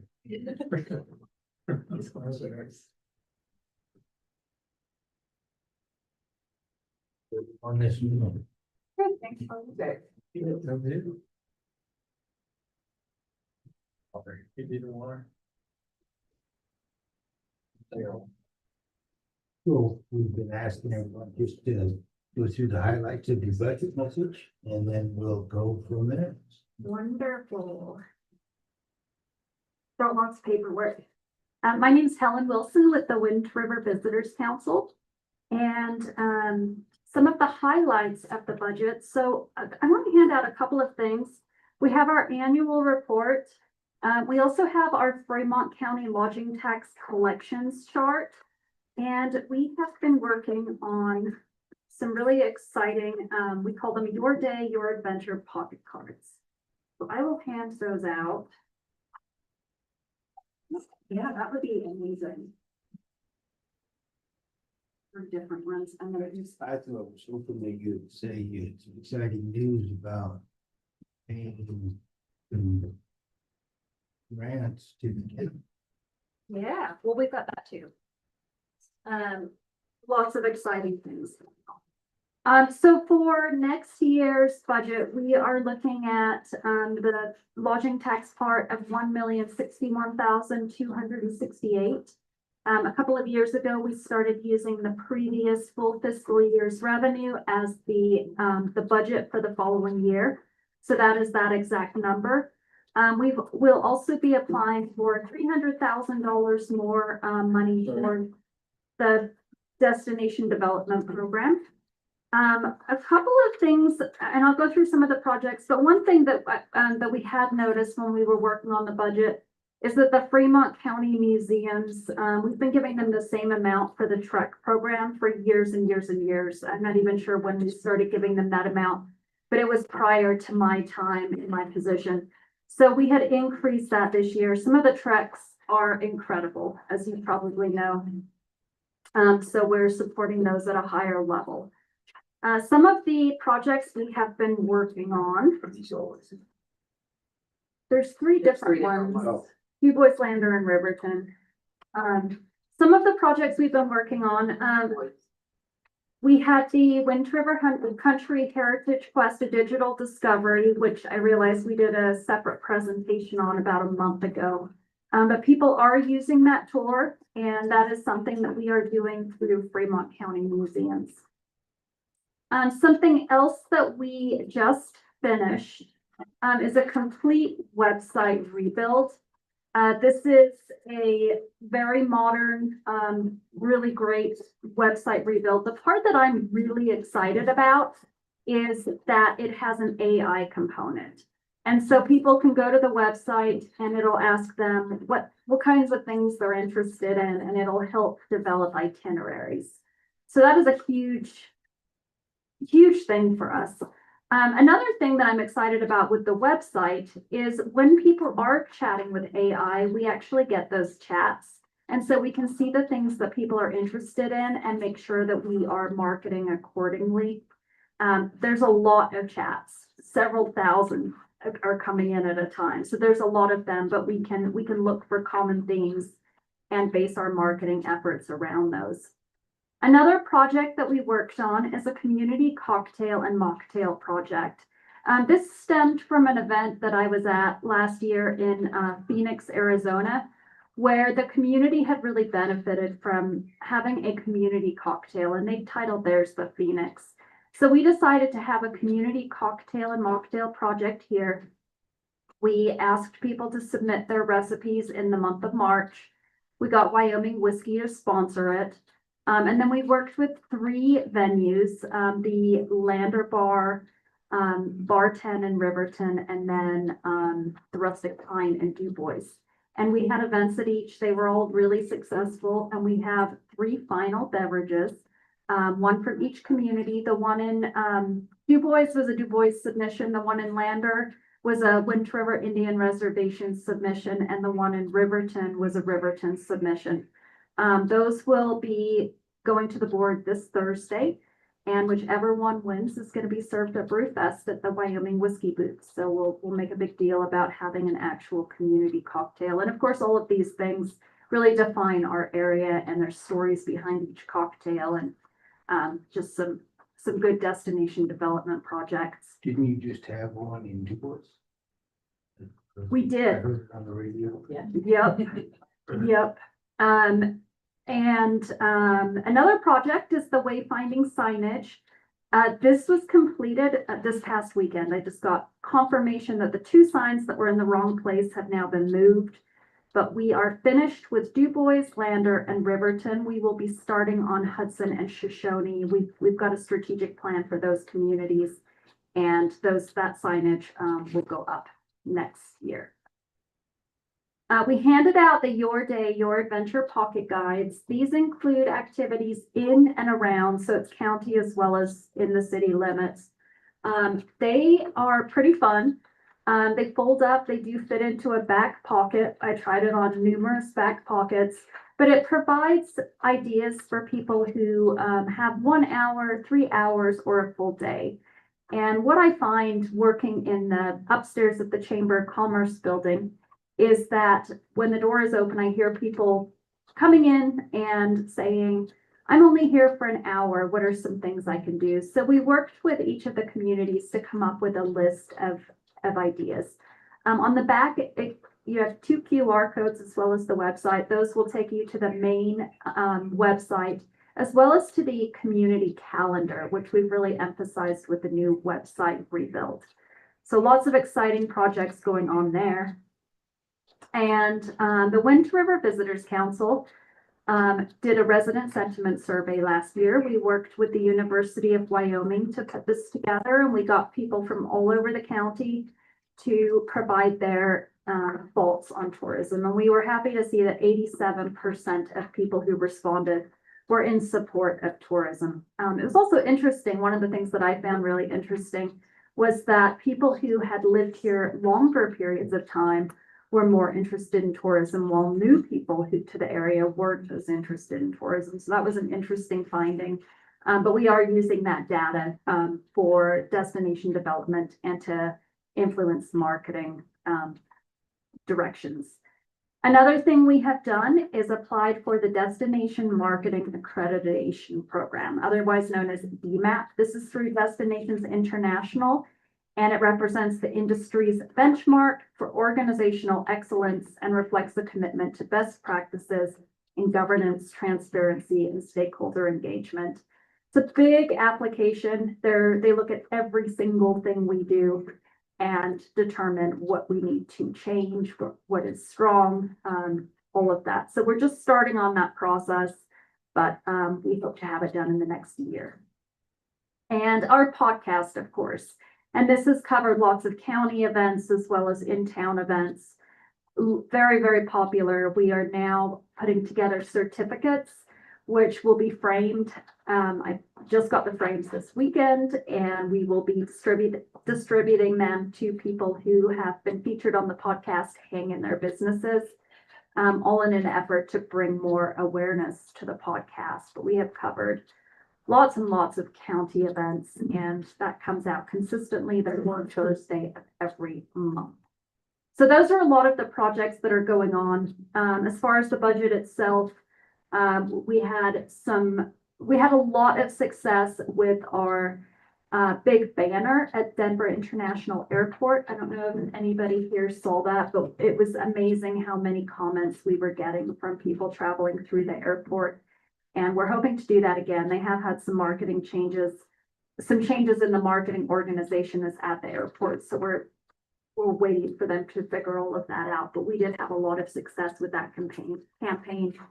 As mentioned, there's been a lot of focus on the website on AI components, and we are tracking all of the data. AI is constantly changing, so we are not getting into a commitment with anybody. We're waiting to see which direction it goes and then which the leading company turns out to be. But we're currently working with a company called Mindtrip, and we're also working with a company called Scrunch to help determine the AI overview and try to get us into the AI overview, which is when you Google something and the AI thing pops up. We want to be featured in that and have our county businesses and attractions pop up.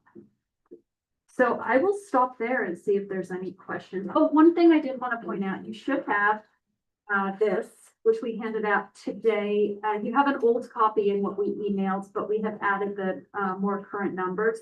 You'll see that our lodging tax is now at $1,005,521.11. This is higher than any previous year at this point.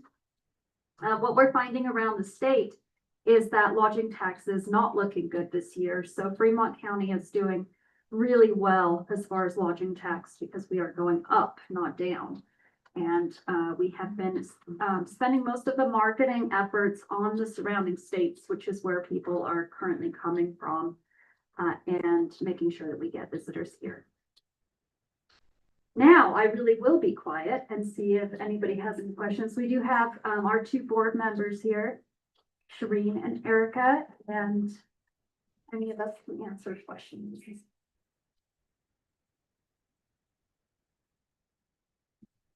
Questions? You know what I mean? I know you have. Well, yeah. Right.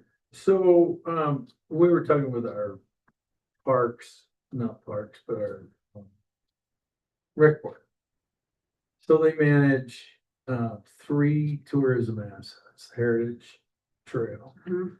the, Green Mountain Campground, and the youth campground, right at the base of the Little Brook. So where do they go to apply for TAG grants? Then that is a great question. If they are looking at county projects, they should come directly to me and we can see what we can do. The TAP programs are very community specific. And if we're looking at doing projects that are either more than one community or county projects, then we can absolutely see what they're interested in. Some of the projects, and you didn't say the 1838, or you did?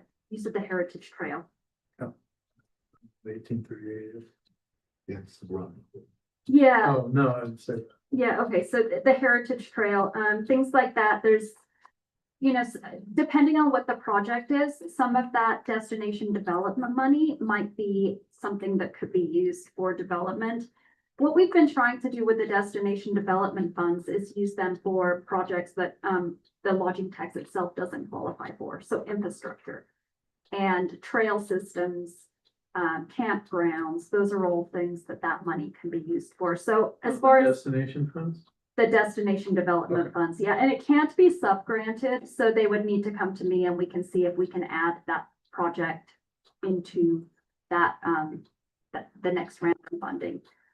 It also, if there are county projects, people should, we have money set aside for new opportunities funds, which is projects that come up. So if they're not in the city limits, they should come directly to the Wind River Visitors Council. And if they are in the city limits, we direct them to the various entities. They're definitely.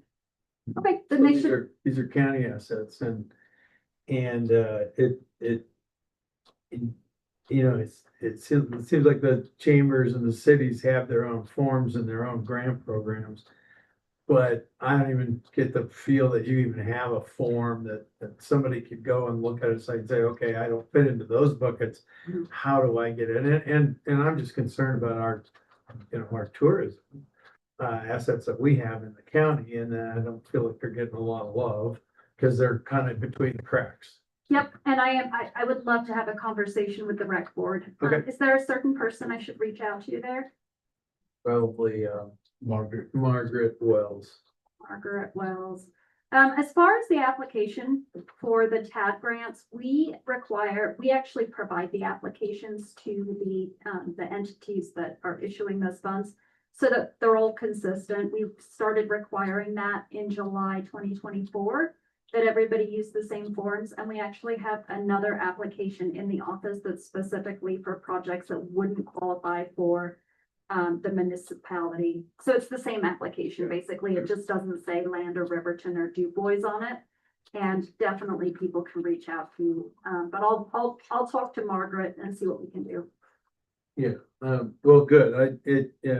That group traditionally just hasn't had the resources or the experience with grants, and there's other grants that they can go after, but they just aren't equipped to do it, so I wanna help them.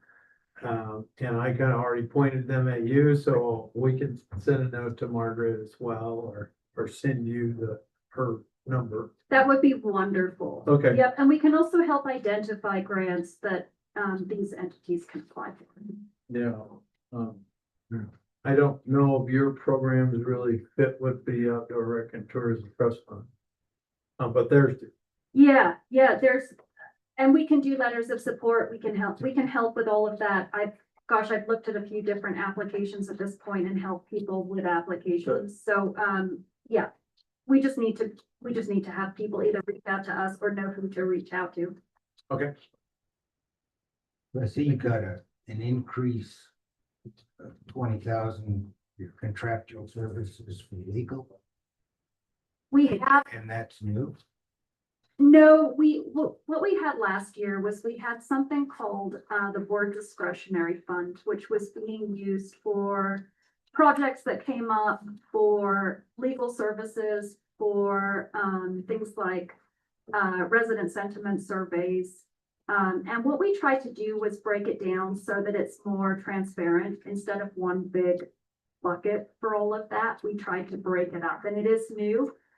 So what we did was we actually added a legal services line. We have a professional, and you're looking at it, I should look at it too while I'm saying that. But all of that money is actually coming out of the board discretionary fund, which you'll see drop from 50,000 to 20,000, so that we're being more transparent. So we've got legal services, consulting as separate chunks. And then also the new opportunities. You'll see that increased from the 6,469 to 55,117. That was also money that was coming from the board discretionary fund so that we can do projects as they come up throughout the year. So yeah, we've added that to be more transparent instead of having one big chunk. Mr. Thomas, you had some questions? No.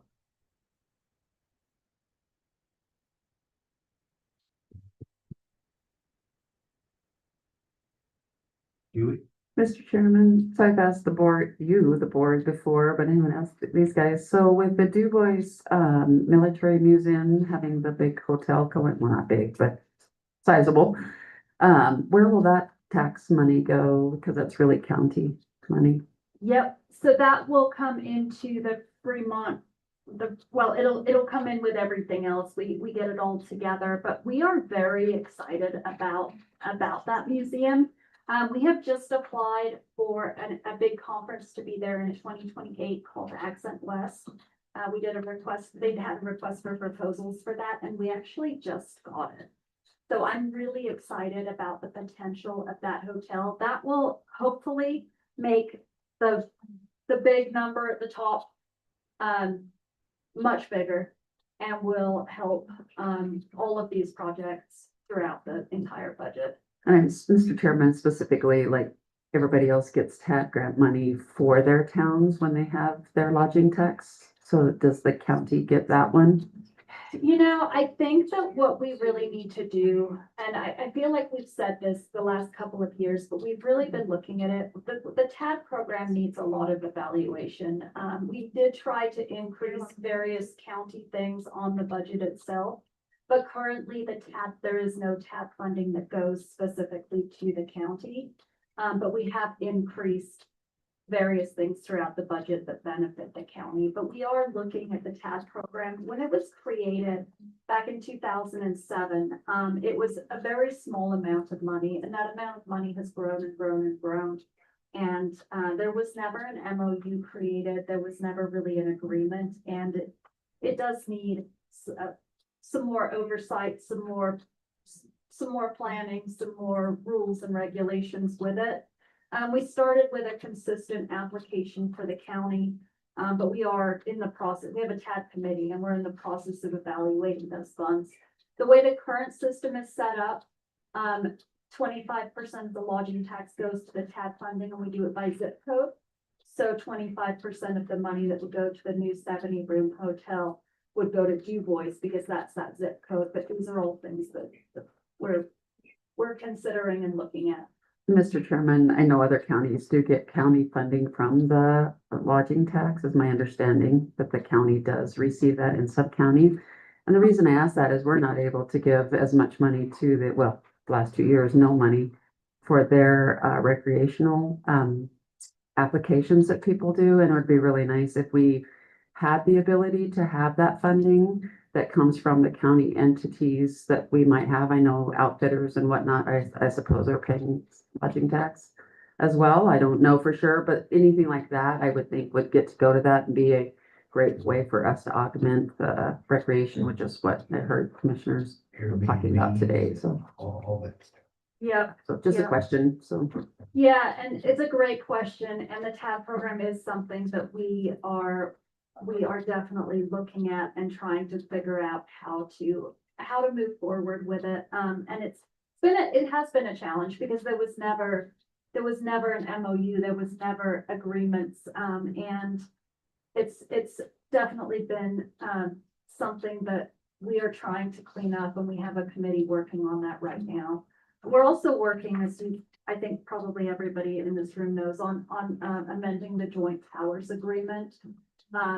Because it's got some inconsistencies with state statute, and so we're working on that as well. So we're really trying to clean up systems and make it so that everybody's benefiting, everybody's happy. And then, of course, keep bringing in those lodging tax funds so that the funds keep going up for everybody. thank you. Thank you. Mr. Chairman, Yeah. glad to hear it. Which is really the point of me asking. Tourism. Glad to hear you. Just suggest that our county representative keep communicating with us as that develops, because we have strong opinions. Come in, even if you come in and just give us an update of what's going on, because, we can't follow all the minutes of the meetings, stuff like that. The county representatives are representing us, we just ask you keep us updated. Absolutely. Maybe come on every 2 or 3 months or. Okay, you wanna see us? I was gonna live say. then? Okay. That's Get ready. not a lot, because we have some come in every month Okay. and sometimes 2 or 3 times. So. Yeah. Well, I'm up for reappointment, so I'll be re-putting my application in due by Friday, and I hopefully get reappointed, because I really enjoy serving on this board, serving the county, and it pairs nicely with what we're doing with Winter Development Fund and Winter Stage Fund on the reservation. And like Helen said, it's great to be transparent and really cleaning up some things to benefit our whole county. What's the name of that group? And it might be yours with the teepees. So that's our side, Our- that is our our- side business, yeah. Is it still going? We are, so it's funny, I'm so sore today because I was up there yesterday. So it's growing and growing, and we are still in business. We are really booked for this summer, and that's been great. It helped me understand how to start a business on the reservation to help with Wind River Development Fund, and it's been great. Did you find the hornets? I, The wasps? no, are you kidding me? 80 acres and all the trees out there on the Montrose place? Good luck, right? You'll find them when you flip over something. Probably my husband's head just hits, he's so tall, so. Thanks, Chairman. Anything further? Questions? I have, Brad? You'd have to conversation. How dry is it in my side? Well, we normally grant at our house. We had to get special permission to brand on the stuff.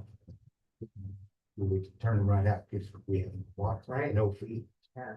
But further up the mountain you go, better the feed is. But the water's short. And we tried to get to my cabin, which is on the top. Tried to get up there Sunday. Too much snow.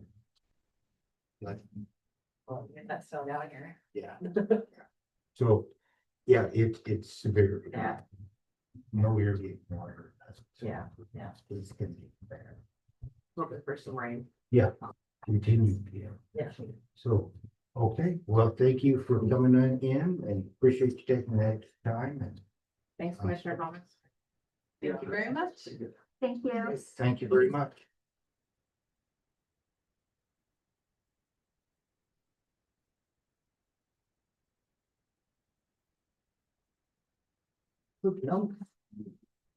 When you're ready, you need to take a break. Commissioner Palmer.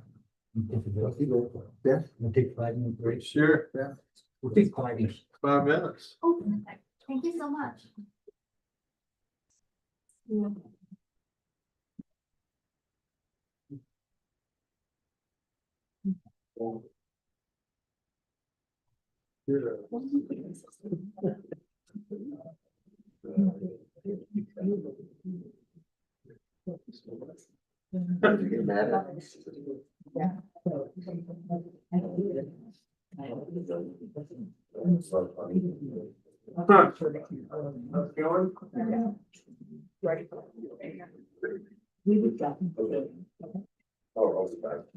Well, I don't have.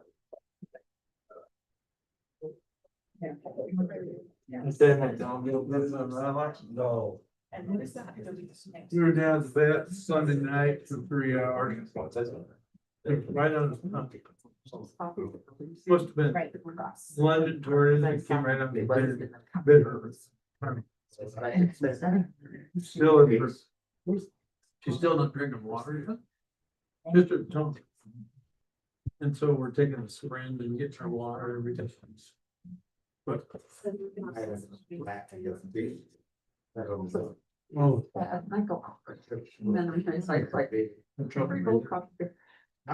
Yeah, it, but it lost its. Oh, yeah. Anyway, go ahead. No. Yeah, it was pretty, Well, pretty well. It's a lot of what they have. it's somewhere around here.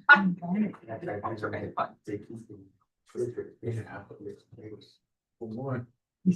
My dog steals, eat that. Yeah. There you go.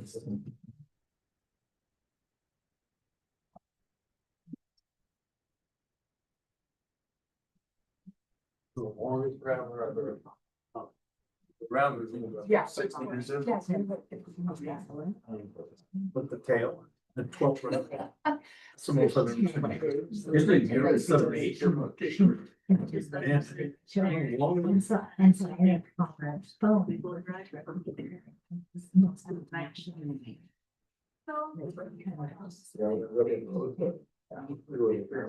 Bradford, run. Yeah. And so I showed up. The whole road, that's how long it was. Like the Diamondbacks, huh, Texas. Yeah. Oh, these are huge. Those are like serpents. Yeah. They're scary. Yeah. We were at turkey hunting. Well, wear your little leather thing, you know, for your legs. Yes. I said, that ain't gonna help. I think those fangs on those things are gonna go right through that.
changed your hair. Change my hair, change positions. Since I last saw y'all. Did you? Still here. But she's still here. We had a- We're so a happy.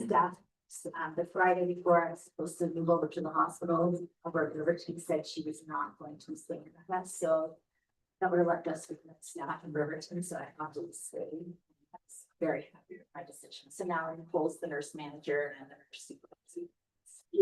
Who left? Becky Morgan's left us She left? again. You always doing that. Even when she left, that was it, and we loved having her back, we rolled out the red carpet to have her back, because she's amazing. We will do it again, if Yeah, we we'll decide do it to come again. back, because we now have an open position again. So, Where'd you go? she went up to the state, the Wildlife Resource Center. So Oh, okay. She went back? She's got a master's degree, like a whole too, so she's taken to that position. Oh, she did. Yes, she's Oh. very, very well. And she worked with. She's amazing. Just gonna have to, when I was struggling with my diet, Oh, she's walking me through that. yeah. Yeah, it's wonderful. And she said at some point she's gonna start doing that again. Yeah, just kind of, she hasn't worked out all the details, but she said she wanted to figure her new position out before she started doing that again. But She's one of the very few diabetes educators that we have certified. in this community. Right. She's wonderful. and she's so good at it. Very Yeah. much. She's No, don't blame her for, Oh, yeah. and better yourself. We're always kind of chasing a little bit of the dollars. as nurses, and sometimes that's not the best thing to do as a nurse. We found out the hard way. Yeah. We found out. I know the last time I was at the hospital in Riverton. I mean, my nurse was. Let's see, I don't even. know. Travel nurses. Yeah. And that's where the money's at. You know, it's not really a work-life balance. It's out there, Right. that's for sure. Well, that's what she said. She said. It's not worth it. All her family is. Yeah. I never get to see. long ways away. I graduated 2 kids from Lander and now I'll graduate 2 kids from Riverton. I have to tell you, I'm there every night for them. Going through all their Right. little classroom.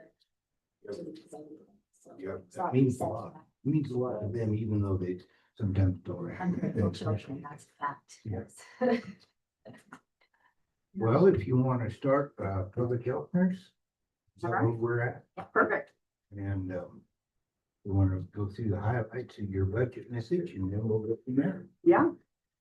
For the public health budget message, our anticipated revenue streams, we got notified that the LT 101 Medicaid waiver assessments that we do, that reimbursement from the state level through Medicaid, it's gonna be increased. We haven't been told what it's gonna be increased to, but we were able to approximate that based on the number that we did this last year, we should be bringing in about 51,000.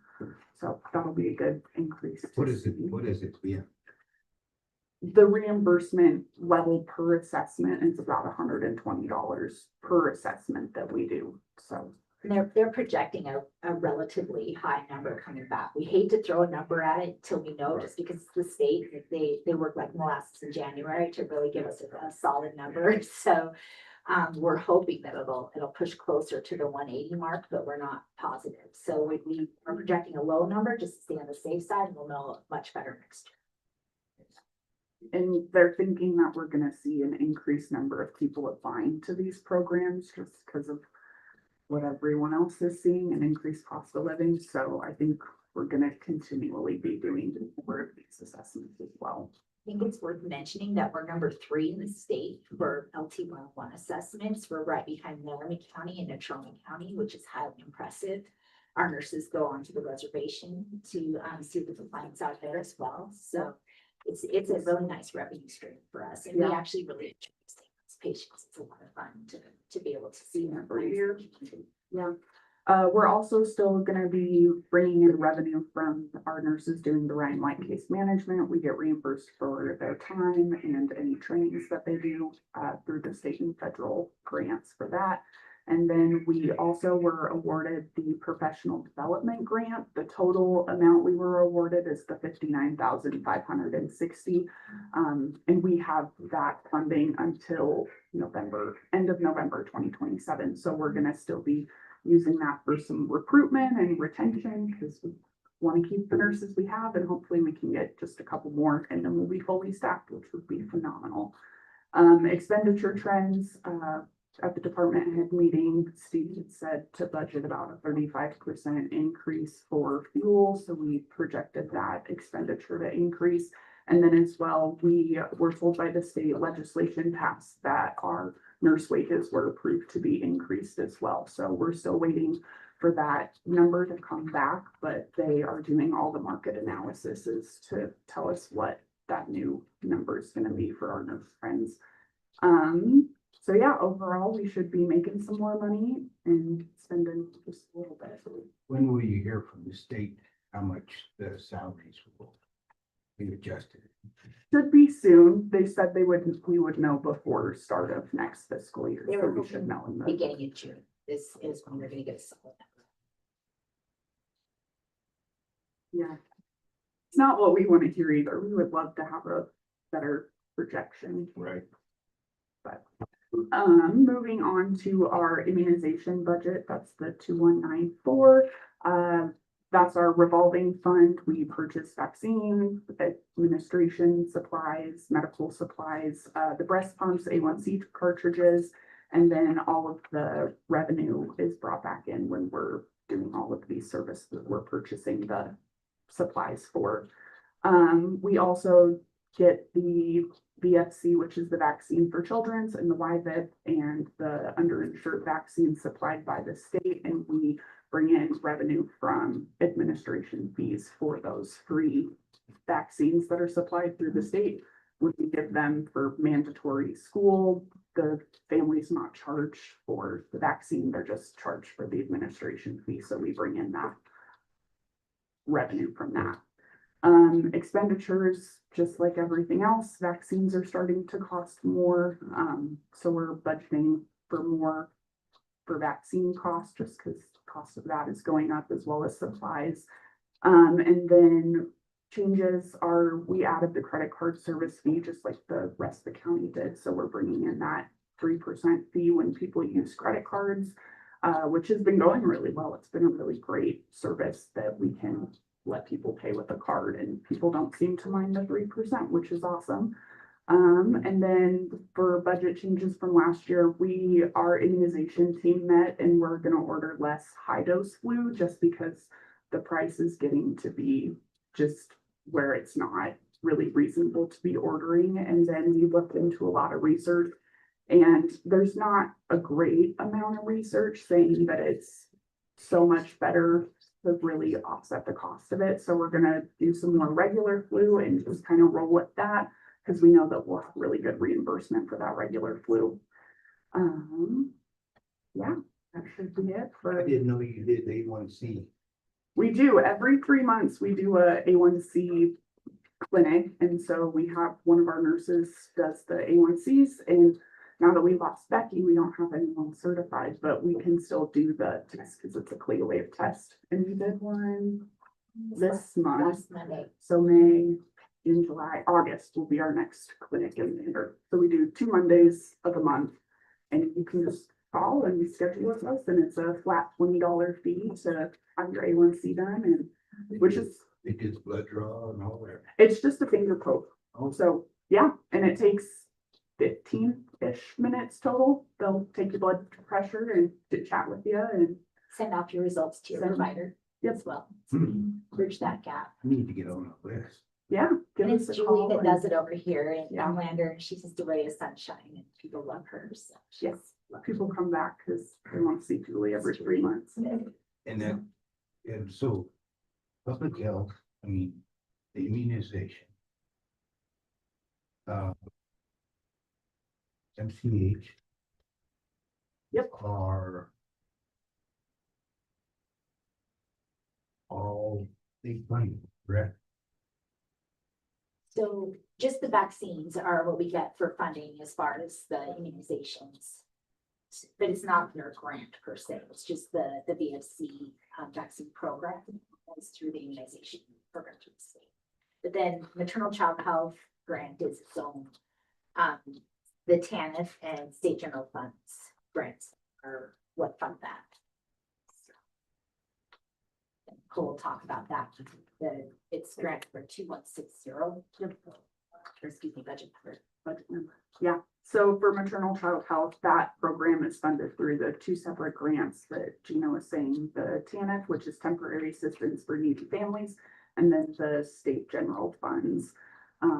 And those funds are allocated by each county, and they look at what our needs are for the county, and we get funded that based on population.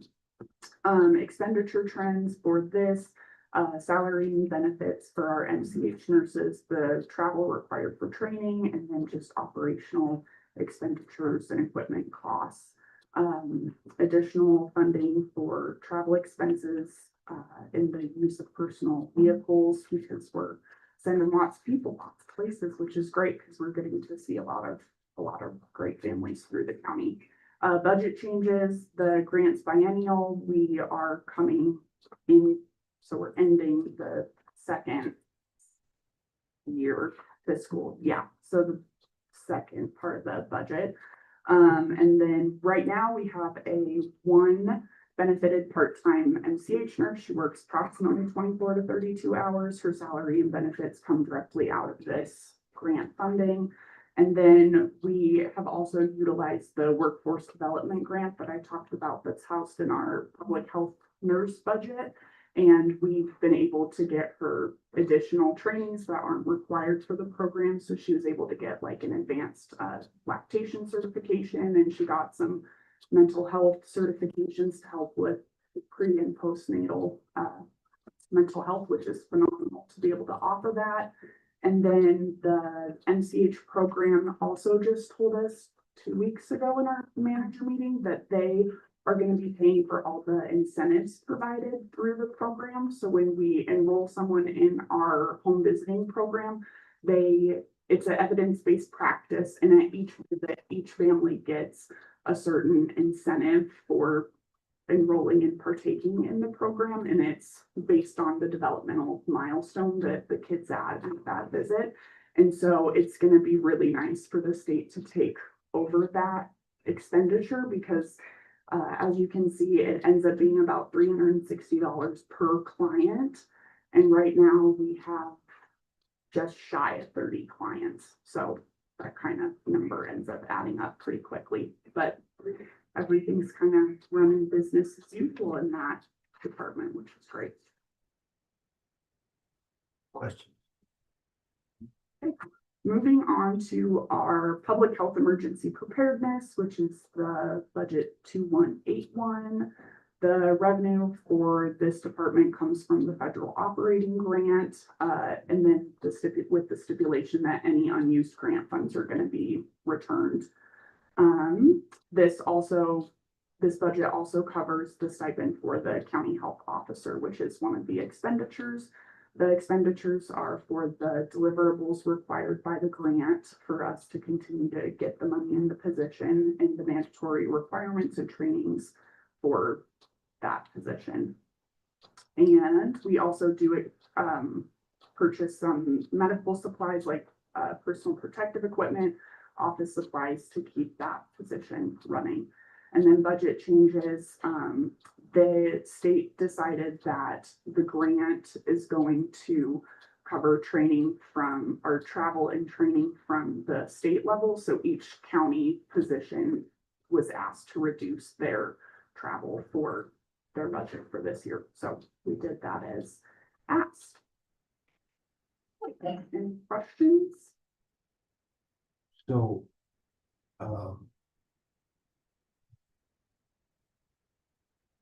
who's the county health officer? Dr. Forbes.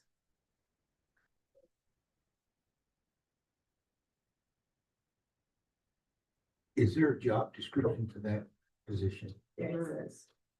I'd like to see that job. Just, at your convenience. Yeah.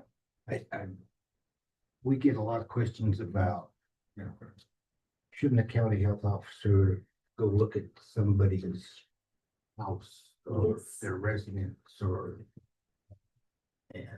maybe it's not quite what should be, or maybe it's living conditions or bad that no run, whatever the Yep. case may be.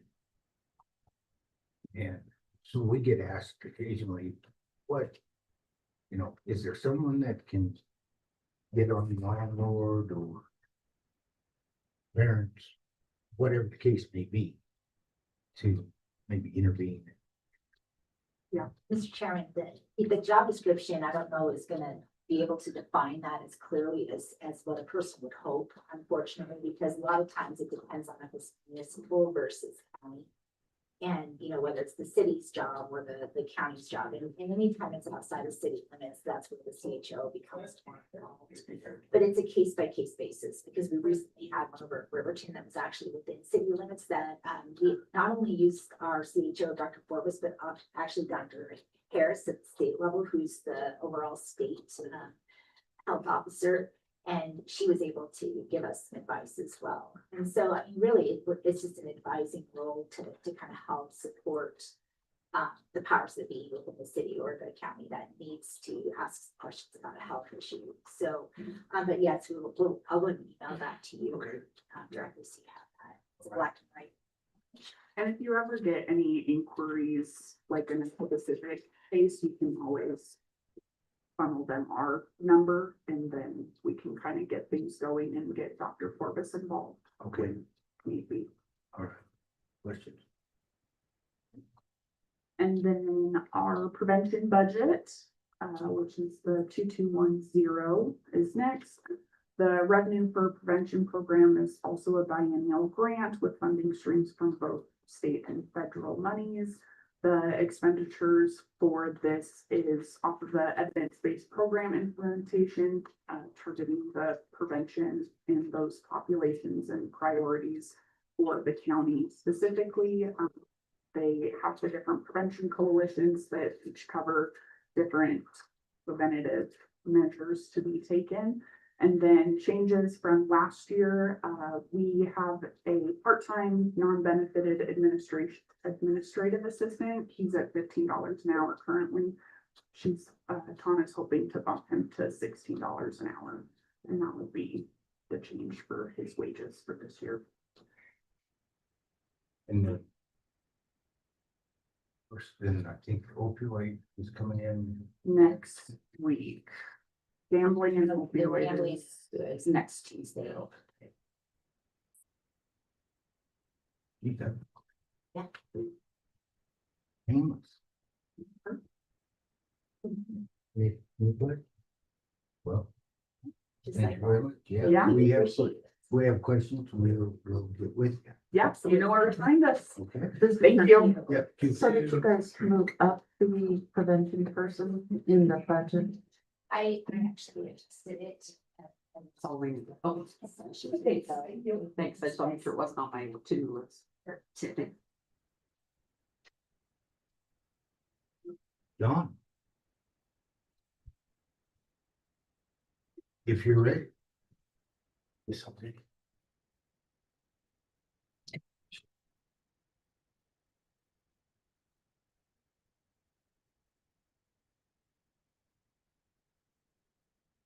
Going first. Huh? Which budget first? Pick one. Jail one's probably the easiest, whatever one you got. Yeah, detention. Yeah, that was a little easier. Okay. I think what I've done with that was pretty much keep everything the same other than utilities, which, I have to adjust for utilities. I took some off his building repair and the materials, I think, cut it down a little bit. He had a lot left over from last year on that. So I think it's probably lower than it was last year. Didn't be a lot of repairs. It's a block building. It doesn't, what we've upgraded there, windows is usually one that needs upgrading. And we did all that Yeah. work to the jails. The doors are all upgraded. The rooftop units are in a good condition. I think probably he's gonna have some hot water issues for his kitchen and laundry, which it tends, those units tend to burn up rather quickly just due to the temps. Half an hour, the water turned up that hot. So their life expectancy is about half. normal things last. So your natural gas prices, That one's locked in, what has it been? 4 point something. Where, So not much. no, it's been locked in since last year, so Okay. it is good. The only ones that come up is, Rocky Mountain Power, and then, water, sewer, and trash.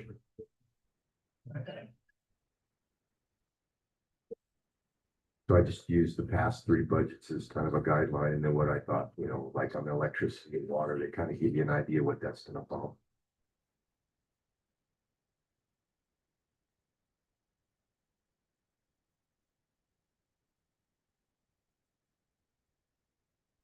Question.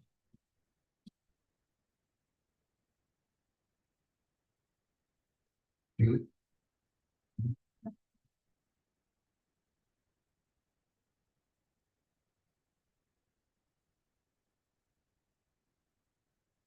Basically did the same thing on buildings. I just had to add for contractual services, because I added Johnson Controls to that, along with my service agreements, like I have with the elevator guys and Sweetwater Air and the boiler guys. They come twice a year to oversee everything, look at everything, check everything. So that's the only things I added to the service agreements, and the contractual services was for Johnson Controls. They've already done some work this year as far as keeping things running. changed your provider for propane and. Brian, that is for some reason. Yeah. Those guys are horrible. You You can't, can't talk to anybody local. They're really tough to work with. no. Yeah. I'm just trying to get to the point where I've got as little propane in that tank as I can. I only tell them to come get it. I've already made an agreement with Pirate Propane to rent one of their tanks at $100 a year. And then, their cost is $4 a gallon cheaper. They did the same. And they just show up. Yeah. After talking to propane, they do that to a lot of the residents. Do boy, just show up, fill up your tank. What are you gonna do? Yeah. So if I could get the number back down to like Tumbleweed takes care of Lysite, the price is pretty reasonable, and same with Pirate. AmeriGas is just upside. And I can't really control the usage on those areas. They use what they use.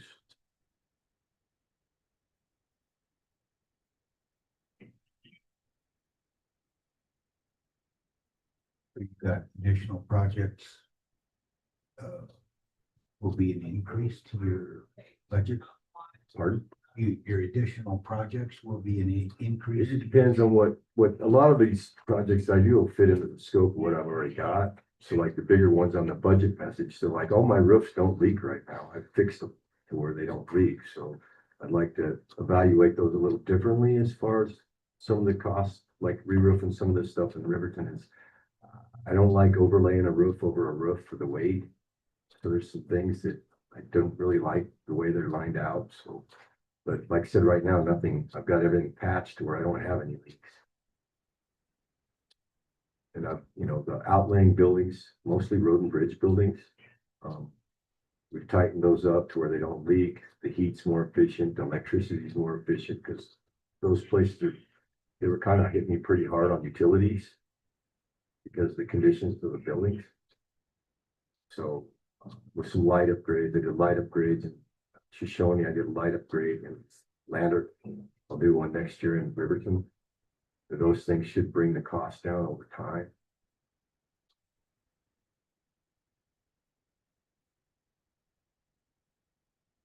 Questions?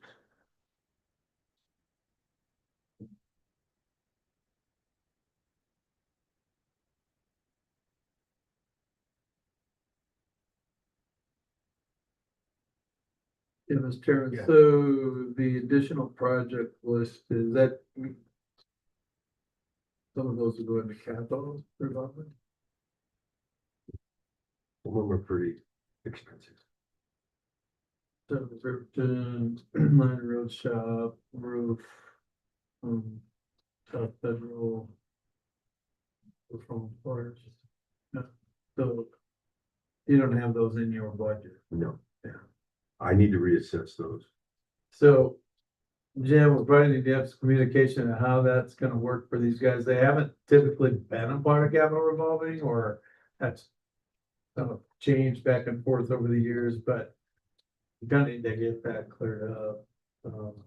Sure, yeah. Figured, yeah, it's kind of up to you guys, I think, how you wanna do that.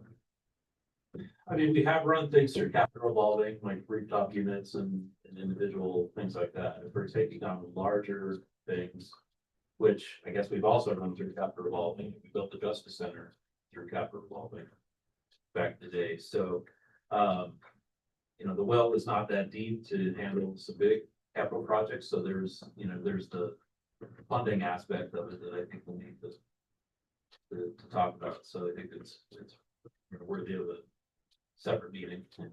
The other one to discuss, and I don't know whether John has prepared a detention facility trust budget yet or not, but I'm thinking if you have not, I'd like to sit down with you and Jay and Okay. probably Lieutenant Hudson. You know, a lot of that depends on what, I mean, I try not to use that if I can help it at all. Sure. Just because of the nature of what it is. But I know Lieutenant Hudson's got some things he would like. I know sometimes I question whether they're necessary. And that's kind of up to other people to decide what he needs, what he doesn't need. Sure, yeah. But yeah, that's about the only, application I see where that would be hit. Yeah, so that's, and I don't know off the top of my head where we're at, you know, that one has a corpus that we can't spend. So Right. it's just, you know, whatever interest or gain Right. on top of that. And since we'd used it on the doors, it was specifically trying not to hit it at all. Right. Right, but I mean, we've got equipment failing over there, and I know we were looking at, I don't know, the washing machine or. Yeah, we got all that. I mean, those are pretty spendy things and Yeah. we managed to fix them.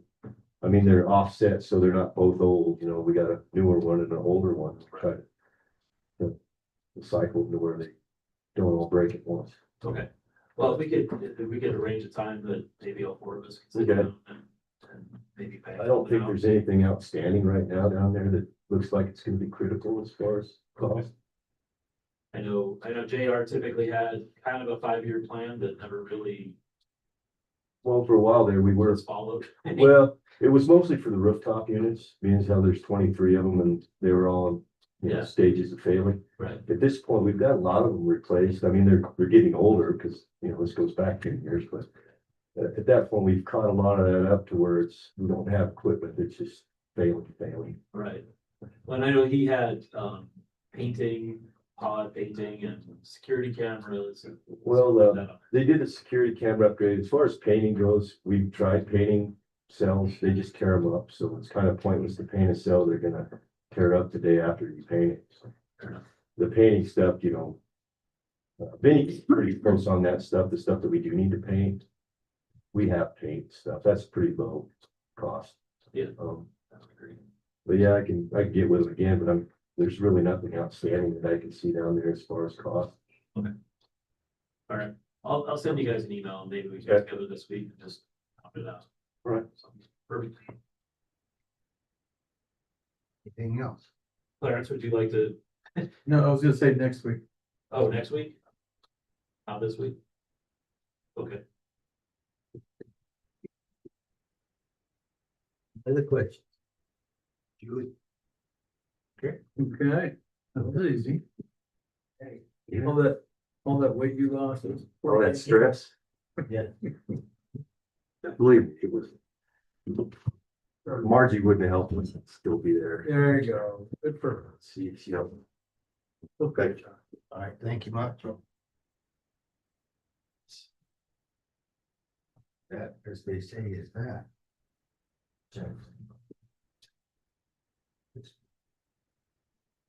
Anything else?